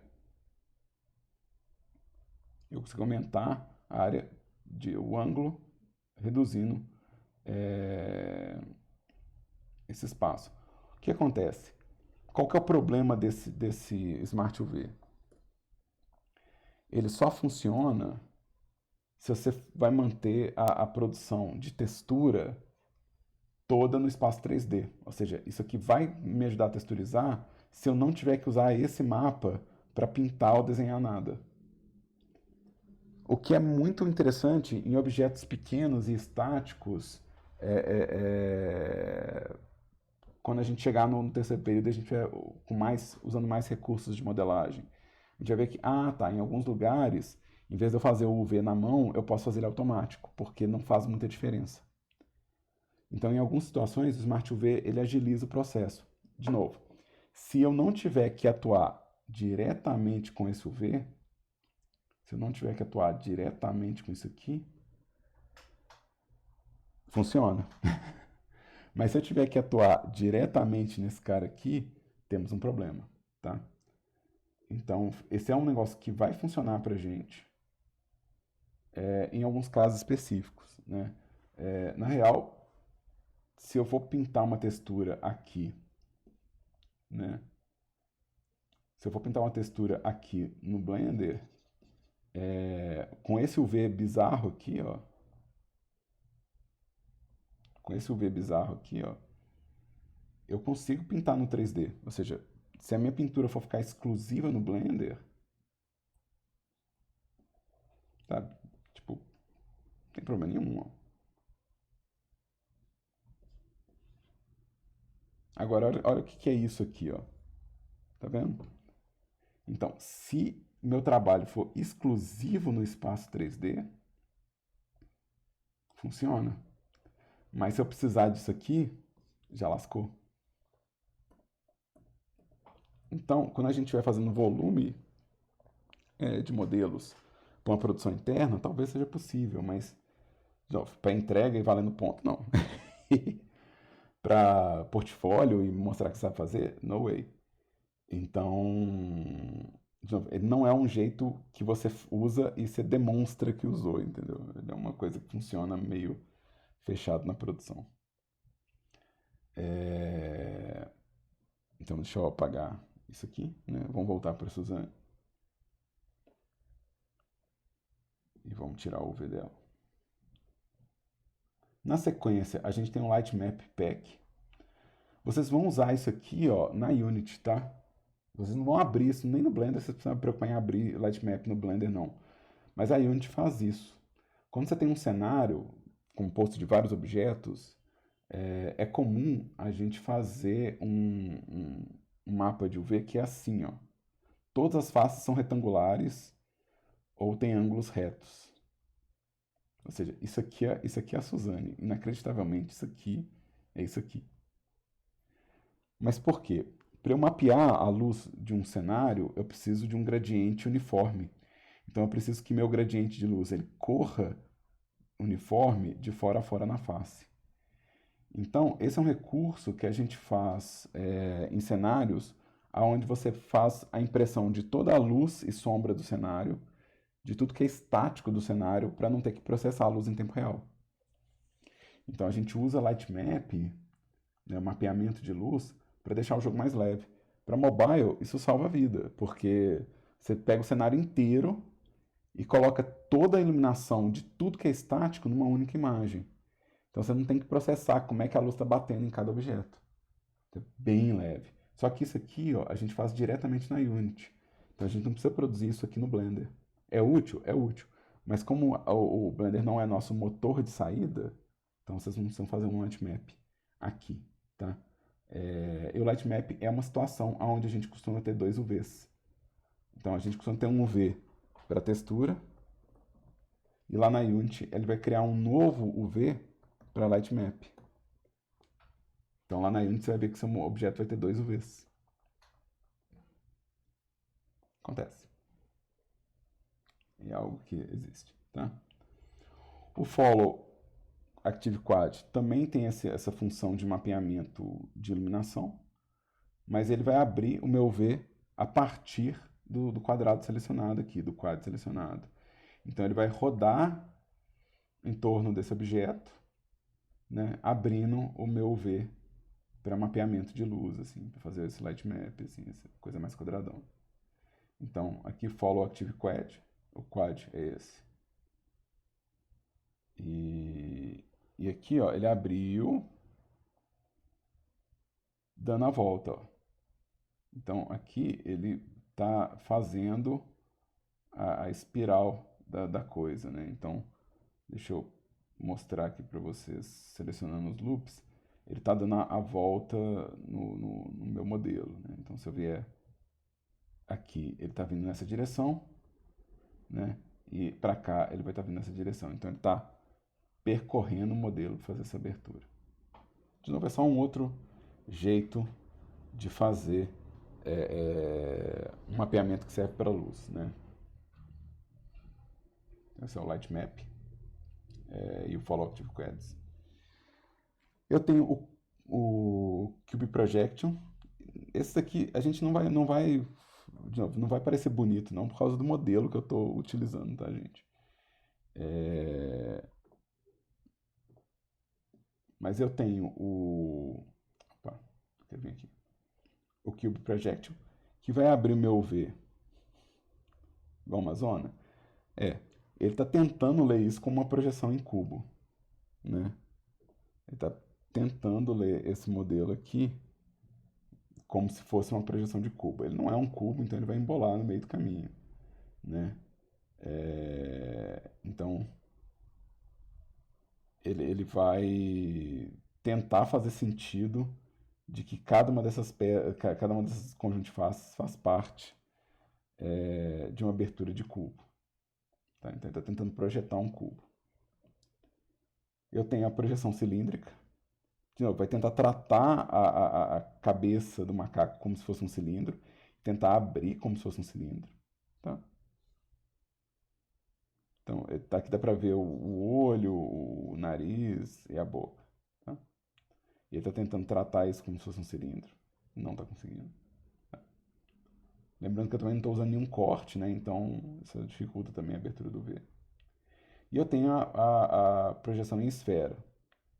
Mesma coisa, ele vai tentar tratar a cabeça do macaco como se fosse uma esfera e vai tentar desembolar ela como se fosse uma esfera. Então aqui dá para ver que essa lateral aqui encaixa nessa lateral aqui, porque ele tentou fazer esse macaco virar uma bola, né? Então, de novo, não vai funcionar para a gente especificamente aqui, porque nosso objeto ele não é a geometria que combina com o cálculo aqui, tá? Aí fala, pô, mas então quer dizer que eu não vou usar isso para nada? Provavelmente você não vai usar isso para nada,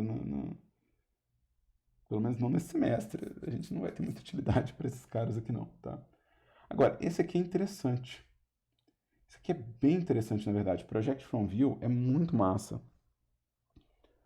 O Project from View, ele vai abrir o V de acordo com o meu ângulo de visão.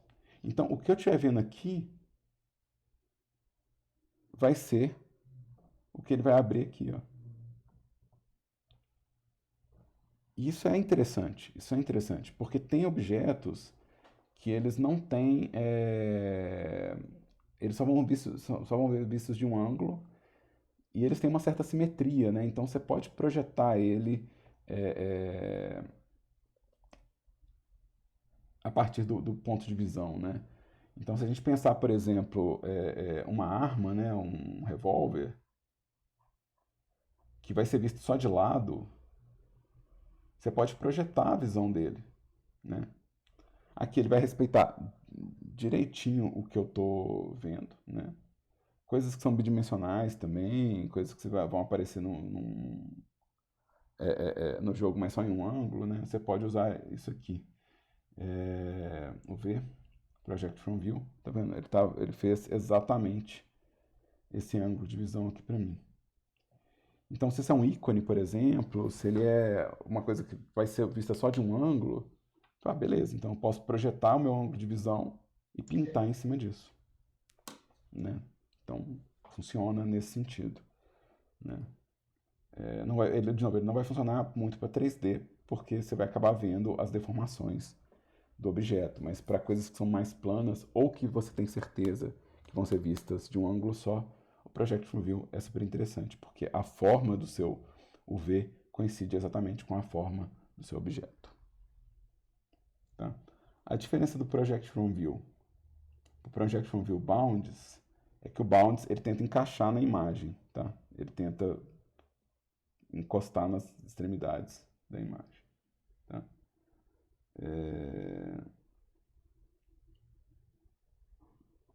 Então, deixa eu voltar aqui para o Project from View. Né? E também isso funciona por seleção. Ou seja, se você quiser fazer, por exemplo, eu quero fazer isso aqui, ó. Eu quero o Project from View da parte da frente. E depois, se você quiser fazer a parte de trás, ó, eu vou inverter a seleção. Então, isso aqui é a frente. E isso aqui vai ser as costas, né? Então, eu consigo, né, tipo, definir a direção da coisa, né? Então, é possível fazer esses controles aqui. Aqui tem os comandos de mark sim e clear sim, tá? Por favor, toma cuidado para não apertar ele assim e fazer isso. Por favor, não façam isso. E todas as faces são... Isso é uma das coisas mais esquisitas. Toda face vira um UV. Então, amor de Deus, não faz o menor sentido. Então, cuidado na hora de usar isso aqui. Tá? Isso é para marcar cortes, então lembra de fazer a seleção. Tá? E o último é o reset. O reset ele vai transformar toda a face numa geometria uniforme e toda essa geometria selecionada no mesmo lugar. E aí tinha um cara que tinha perguntado, era o Vitor, né? Que perguntou: tem como mandar todos os lados para a mesma coordenada com um comando só? Exatamente o reset, tá? É o Vitor que tinha perguntado isso. Se o Vitor estiver aí, Vitor, o reset faz isso. Tá? Então, olha só, todas essas faces aqui, ó, viraram um quadrado no mesmo lugar. Isso é interessante para quem está colorindo com paleta, por exemplo. Quem está colorindo o objeto com paleta, ele pode selecionar toda a área de um modelo e falar, encaixa todos esses vértices nessa cor de paleta para mim. Né? Eu acho que eu tenho uma paleta aqui. Pois é, mas se você estiver colorindo com paleta funciona. E também se você estiver fazendo um objeto que tem a face quadrada, tipo muro, parede, funciona também, tá? E na verdade é melhor que seja ângulo reto. Se você vai colorir com paleta, é melhor que seja ângulo reto. Ângulo deformado vai borrar seus pixels, tá? Então deixa eu vir aqui no meu HD e pegar uma paleta. Imagens. Eu tenho paletas. Wallpaper, vídeo, foto, imagem, texturas, docs. Textura talvez. Paletas. Aí. Então isso aqui ó, é uma paleta. Então se eu estiver colorindo com paleta, por exemplo, eu posso pegar e colocar todo mundo aqui, ó. E o que vai acontecer? Por exemplo, se eu quiser os olhos em outro lugar, eles vão ser...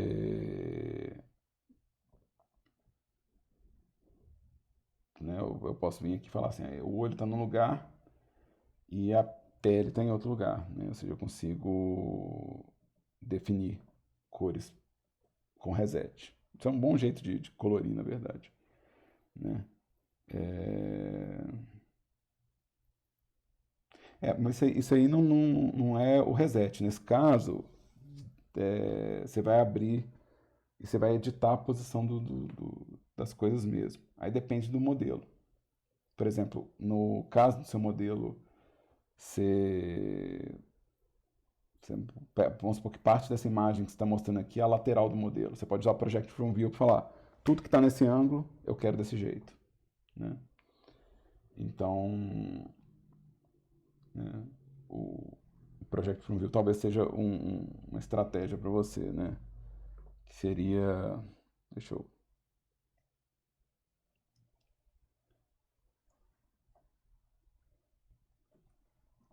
Deixa eu apagar esse cara aqui. Deixa eu colocar aqui o... Acho que um cilindro tá bom. Um cilindro tá bom. Né?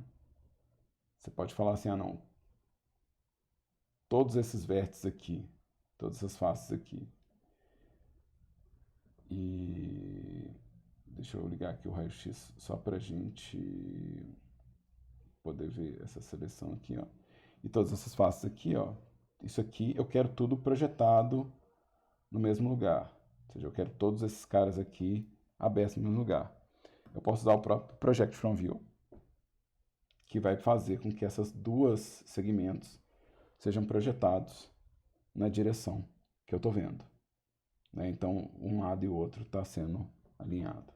Tá? Então, o próprio Project From View pode fazer isso para você. Porque você quer manter o formato da coisa. Agora, se eles estão em coordenadas diferentes, é você que lute. Porque, na verdade, isso aqui não é bruxaria, tá, gente? Isso aqui não é tipo uma mágica, né? Então, o computador ele não sabe o que é parede, ele não sabe o que é porta, ele não sabe o que é lateral, ele não sabe o que é topo. Ele só sabe que, isso aqui é valor X de matemática, isso aqui é valor X de matemática. Então, tem coisa que não vai ter automatismo, tá? Tem coisa que nenhum desses comandos vai automatizar para vocês. Vocês vão ter que vir aqui no espaço e falar, não, eu quero essa parte aqui. Vai ter que posicionar, tá?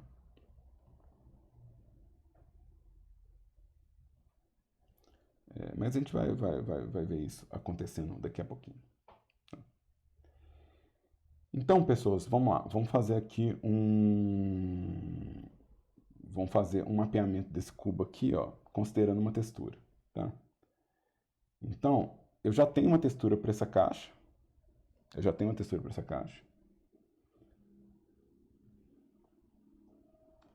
E essa textura dessa caixa, ela é muito diferente. Ela é muito diferente da textura do UV que está aberto aqui, ó. Ou seja, o UV que foi criado para esse cubo não atende à textura que eu estou fazendo. Ó.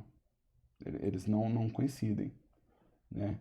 Então, na verdade, o que eu quero aqui, no caso desse modelo aqui, ó, é que todas essas faces aqui sejam mapeadas num lugar só. Então, todas essas faces aqui vão ser mapeadas num lugar só. E essa face vai ser mapeada em outra. Então, nesse caso aqui, ó, eu posso, ao invés de tentar fazer um UV ou um corte de UV, eu posso usar o reset. Vim aqui e falar que todas essas faces encaixam nesse cara aqui, ó. E aí eu vou dar uma escala no limite da minha textura. Tá? E essa outra face aqui, ó, que é a face que sobrou, né? Ela vai ser mapeada nesse pedaço aqui, ó. Então, ou seja, o meu V ele tem que atender a minha estratégia de textura. Tá? O meu V tem que atender a minha estratégia de textura. Então, se eu pegar agora esse modelo aqui, ó, que tem esse mapeamento de UV, né, ou seja, o mapeamento de UV dele é esse aqui, eu não vou ver absolutamente nada, né? Se eu vier aqui textura, não tem nada aqui, né? Mas eu tenho as informações necessárias para construir isso aqui. Ou seja, eu tenho o meu modelo. Então, para texturizar, né? Para texturizar esse modelo aqui, ó, eu tenho esse modelo. Esse modelo ele tem um UV, né? E agora eu preciso falar que eu tenho essa imagem, tá? Eu tenho a imagem. E agora eu preciso falar que esse modelo e essa imagem, eles atuam no mesmo material. Né? Ou seja, o raciocínio por trás desse processo é que você tenha... Nossa, tá bonito isso aqui, modelo UV. U, V. Meu modelo, além dele ter as coordenadas, ele tem o V, são duas informações, tá? Observe que isso aqui são duas informações. E aqui eu tenho mais uma informação, que é a imagem. Essas três informações, elas têm que congruir no material, senão eu não consigo ver essa textura. Ou seja, eu não vou conseguir ver que essa textura existe. Tá? Para isso, a gente vai precisar... Aqui eu vou para o painel de shade, tá? Aqui a gente vai precisar no painel de shade. Lembrando, isso eu sempre paro com vocês para lembrar, que a aula de Shader Nodes já está aqui na nossa playlist, tá? Então, introdução a Shader Nodes já está aqui na nossa playlist. Vocês já podem assistir ela se vocês quiserem. Tá? Mas o que acontece? O que faz a cor do meu objeto, quem faz a cor do meu objeto é a imagem. Aqui, ó, não é essa cor que eu quero. Eu quero a cor que está na imagem. Se eu entrar aqui com uma textura do tipo imagem e pegar essa imagem que eu criei, o que vai acontecer?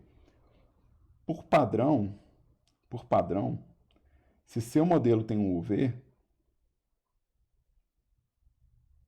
ele já vai automaticamente entender, ah tá, você não ligou nada aqui, não tem nada ligado aqui, então provavelmente você quer uma coordenada de UV. Se o seu modelo tiver um VMAP. Então, se tiver um VMAP, ele já faz essa ponte para mim. Então, se eu fizer isso aqui, ó, ele já vai associar essa textura para mim ao meu objeto. Ou seja, eu só preciso encaixar essa imagem aqui no material. E esse material vai fazer o meu box. É a mesma coisa na Unity. Se eu tiver o modelo e a imagem na Unity, eu consigo reconstruir essa informação aqui para poder criar um objeto mais detalhado sem ter tanto modelo. Né?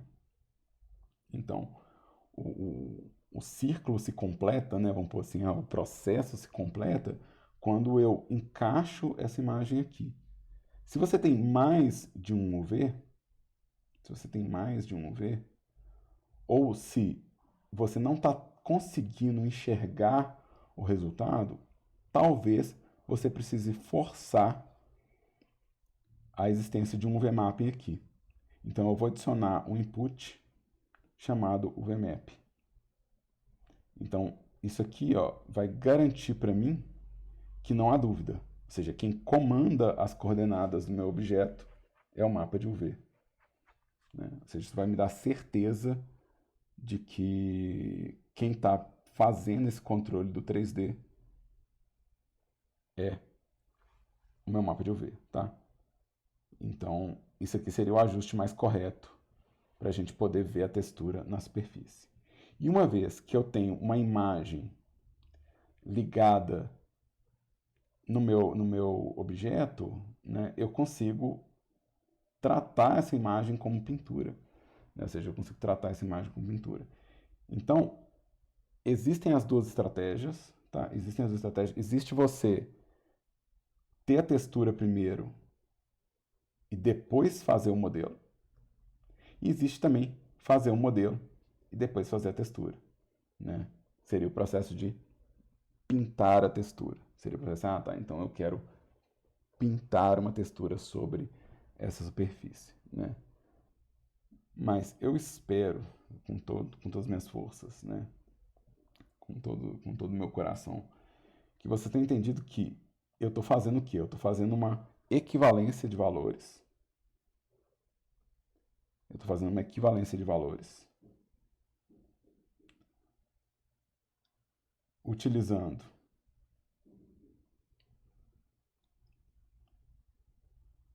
os processos de abertura aqui, ó, do V. Eu estou fazendo uma equivalência da coordenada 3D de x, y e z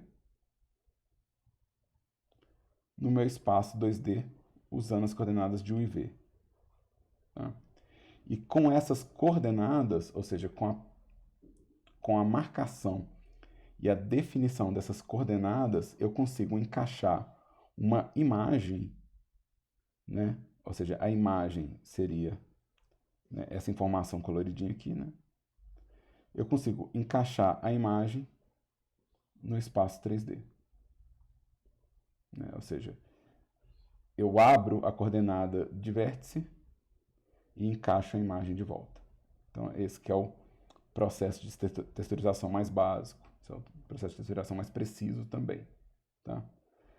O controle desse UV é igual a um controle de modelagem, então eu posso definir coisas como a rotação desse UV. Eu posso definir coisas como a rotação, posição e escala para definir o comportamento dessa textura, né? E ter um objeto que é, de novo, bem mais simples na modelagem e bem mais completo visualmente, tá? Aqui eu rodei uma, mas tem várias aqui que eu tinha que rodar, né? O cuidado que eu estou tendo com o material de aula é absurdamente baixo, né? Então, todas essas aqui eu tenho que rotacionar também, né? E melhora a vida, tá? Não, Diga. só para fazer uma pergunta. Originalmente tinha aquele formato do cubo só que cada um desses dois quadrados aí virou tipo. Peraí, deixa eu tentar refazer essa pergunta. Vai na fé. É, tinha o formato original do cubo, certo? Ele continua No aqui, ó. O V. cubo continua sendo um cubo. Não, tô falando no V. Ah, tá. Você tem a abertura original do V. Sim. Ótimo. É, Você modificou ela para fazer com que ficasse duas aberturas e cada uma delas sendo os dois quadrados? Eu posso fazer de novo para você ver o que eu fiz, tá? Então, vamos fazer do zero? Ah, que beleza. Vamos apagar todo mundo aqui. Vamos adicionar um cubo aqui, ó. Adicionar um cubo. Quando eu adiciono um cubo, o V padrão do cubo é assim, né? Esse é o V padrão do cubo. Eu joguei ele fora, tá? Eu descartei ele. Eu não usei ele. Eu precisava descartar? Não, mas eu prefiro porque fica mais claro, tá? Todas essas faces aqui são idênticas em textura para mim. Eu quero todas essas faces aqui, ó, acontecendo exatamente no mesmo lugar. Para fazer todas as faces acontecendo no mesmo lugar, eu usei o reset. Isso quer dizer que várias faces agora, várias faces estão no mesmo lugar. Aqui eu vou rotacionar elas aqui só para ficar mais certinho. Então, eu fiz o quê? Eu estou fazendo meu design de UV aqui, ó. Estou desenhando meu UV aqui, ó. Como que eu quero que ele comporte. Aqui tem o quê? Tem várias faces. Cada vez que eu seleciono isso aqui, ó, isso é uma face, ó. Aqui, ó. Isso aqui, ó, é outra face, ó. Então, várias faces. Essa face que não está mapeada aqui, ó. Essa face que não está mapeada aqui, eu vou mapear ela agora, ó. Reset. E essa face, eu vou encaixar ela aqui, ó. Porque todas as partes que são iguais para mim, todas as partes que são idênticas para mim, eu não quero ter que ficar pintando 6 vezes essa informação. Já pensou? Você tem que fazer variação 1, variação 2, variação 3. Bobagem. Quando o cara vê a caixa, ele vai ver a caixa nesses ângulos. Tipo, não importa. Se eu quiser, inclusive, enganar ele, ó, eu posso falar, ó, tá vendo aqui que as duas faces estão idênticas? Eu posso rotacionar uma para parecer que é diferente, ó. Então aqui a sujeira está por baixo, aqui está por cima. Então eu refiz o mapeamento, tá? Eu refiz o mapeamento. Eu não usei o mapeamento pronto. E isso permitiu que eu fizesse um cubo mais interessante. Lembrando que dessa vez ficou mais fácil para eu fazer, porque dessa vez eu já tinha o shading, né? Então, a partir do momento que você tem o shading aqui, você ganha mais agilidade e mais informação sobre o conteúdo. Tá? E o contrário? E o contrário? Vamos lá. E se eu não tiver a textura? Se eu não tiver a textura? Se eu quiser pintar a textura? Né? Se eu quiser desenhar ela, ou se eu quiser pintar ela em outro software? Usando o mesmo raciocínio, eu posso fazer do mesmo jeito. Eu posso vir aqui, ó, e tratar da mesma forma, mesmo que eu não tenha textura ainda. Então eu vou fazer o mesmo processo,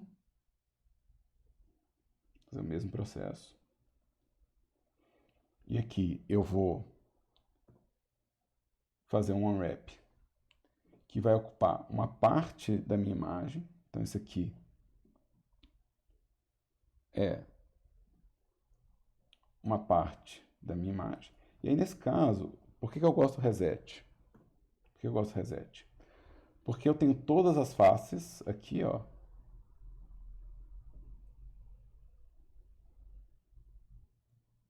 E eu posso definir o tamanho delas, jogar um número de faces para cá e escolher só uma face para vir para o lado de cá. Aqui agora eu tenho o quê? Eu tenho 5 faces aqui e uma face aqui.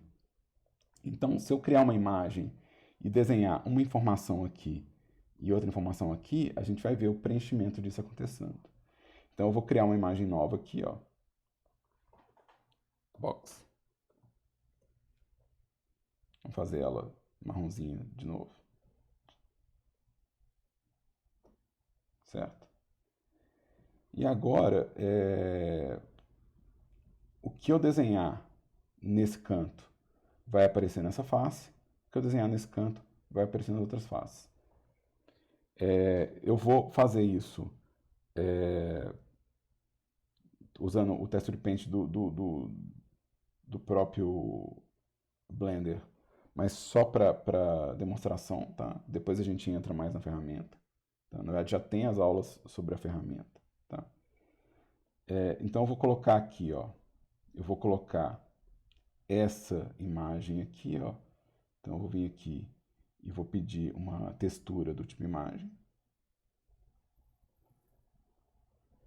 E vou pegar essa imagem que eu criei aqui, ó. Então agora eu tenho uma imagem que existe nesse objeto. Se eu vier no Texture Paint, ela está até aqui já, ó. E agora eu vou desenhar, só para mostrar aqui, se eu desenhar uma informação numa face e outra informação nas outras faces, eu vou ter esse raciocínio. O que eu fiz, na verdade, para fazer aquela caixa foi isso. Na verdade, eu criei o mapeamento V e depois que eu fui desenhar o que era um lado da caixa com adesivo, né? E o que era o lado da caixa sem o adesivo, né? Ou seja, eu criei um espaço onde o que eu desenho aqui encaixa aqui, ó. O que eu desenho nisso aqui, ou seja, a imagem ela encaixa graças ao UV, né? É o UV que faz o encaixe das duas informações, né? É ele que é o responsável. Deixa eu colocar aqui. É ele que é o responsável por fazer essa ponte. Fala, ah tá, você tem uma imagem e um modelo 3D. Né? É ele que faz essa ponte entre as coisas. No caso do dado, que alguém perguntou mais cedo, e se eu quisesse fazer um dado? Né? No caso do dado, eu não posso usar essa reciclagem, né? Não vai funcionar. Então, no caso do dado, a abertura padrão funciona, né? A abertura padrão funciona. Mas supondo que eu não tivesse ela, né? Supondo que eu não tivesse ela, que eu tivesse que fazer a abertura, então é aquele procedimento que eu fiz de separar um lado, outro lado. Assim, né? E falar que eu tinha aberto aqui, vamos fazer dessa vez, vamos fazer aqui em cima. Só para ser diferente. Vou fazer aqui embaixo. Fazer aqui embaixo. Marque sim. Então aqui eu tenho o meu cubo aberto. Vou criar uma imagem nova, que eu vou chamar de dado. Vamos criar ele vermelhinho só porque isso é interessante. Ok. Vou fazer o mesmo processo de novo, de colocar a imagem, de colocar uma textura imagem.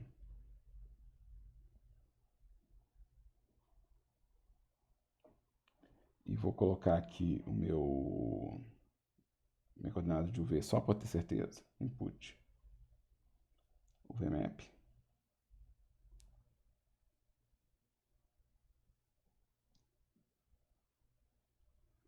E na hora que eu for desenhar esse dado, né, eu vou ter que colocar o quê? Em cada um dessas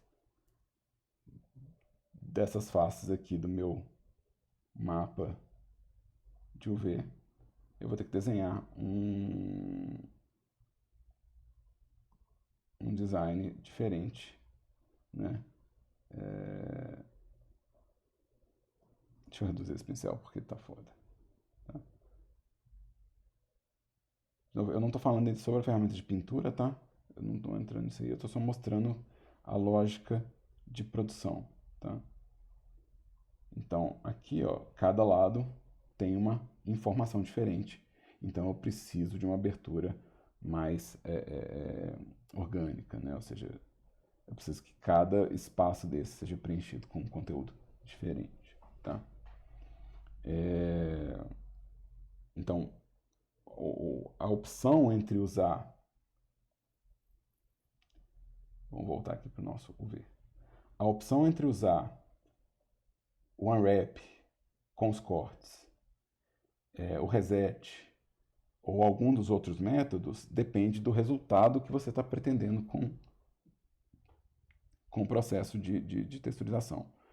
O que eu posso relembrar é, quando a gente quer pintar a textura, a gente quer um número baixo de ilhas, ou seja, um número baixo de ilhas. Eu não quero ficar separando cada face disso aqui, eu não quero colocar cada uma separada, porque se eu quiser fazer sombra entre eles, vai ser mais fácil eu pintar se tiver emendado. Se eu quiser fazer brilho entre as coisas, se eu quiser fazer algum tratamento de pintura, eu vou querer que seja o mais inteiriço possível, né? E eu também quero que a pessoa que vai pintar, ou seja, aquela coisa que eu sempre falo de quando você criar uma informação, pensa no seu semelhante. Não pensa em você, não. Tá? Pensa em outra pessoa pegando o seu trabalho e tendo que pintar a textura a partir do UV que você abriu. Essa pessoa vai entender o seu UV? Ela vai conseguir fazer a ligação entre o que é o modelo e o que é o UV? Então, você está sempre projetando para que esse UV seja claro para a leitura de outra pessoa, ou seja, que tem uma certa clareza, para você entender, tá, isso aqui é o rosto do personagem, isso aqui é a lateral do carro, sabe? Então, você quer que a pessoa olhe o seu UV e entenda qual parte é aquela que ela tem que pintar. Então, essa clareza é fundamental para a qualidade do seu UV, né? E também, por último, a deformação. A gente quer uma deformação baixa. Não tem como fazer, às vezes, sem deformação nenhuma, mas a gente quer uma deformação baixa. A gente não quer pintar um círculo aqui e ele sair ovalado aqui, né? Eu não quero fazer uma letra aqui e ela ficar completamente deformada, né? Então, a gente quer um resultado mais ou menos uniforme, né? Então, se eu der um scale aqui, ó, como é que pinta, né? Como é que desenha se o que eu desenho aqui não acontece aqui, né? Então, a gente quer que a deformação também seja baixa por causa desse conteúdo, tá? Então, isso aqui até agora foi sobre a abertura de UV, tá, gente? Isso aqui foi o nosso conteúdo de abertura de UV. E eu vou encerrar essa parte teórica agora, desse conteúdo, para que vocês tenham uma aula exclusiva de UV na nossa playlist, tá? E as aulas de pintura de textura vão estar em outro vídeo.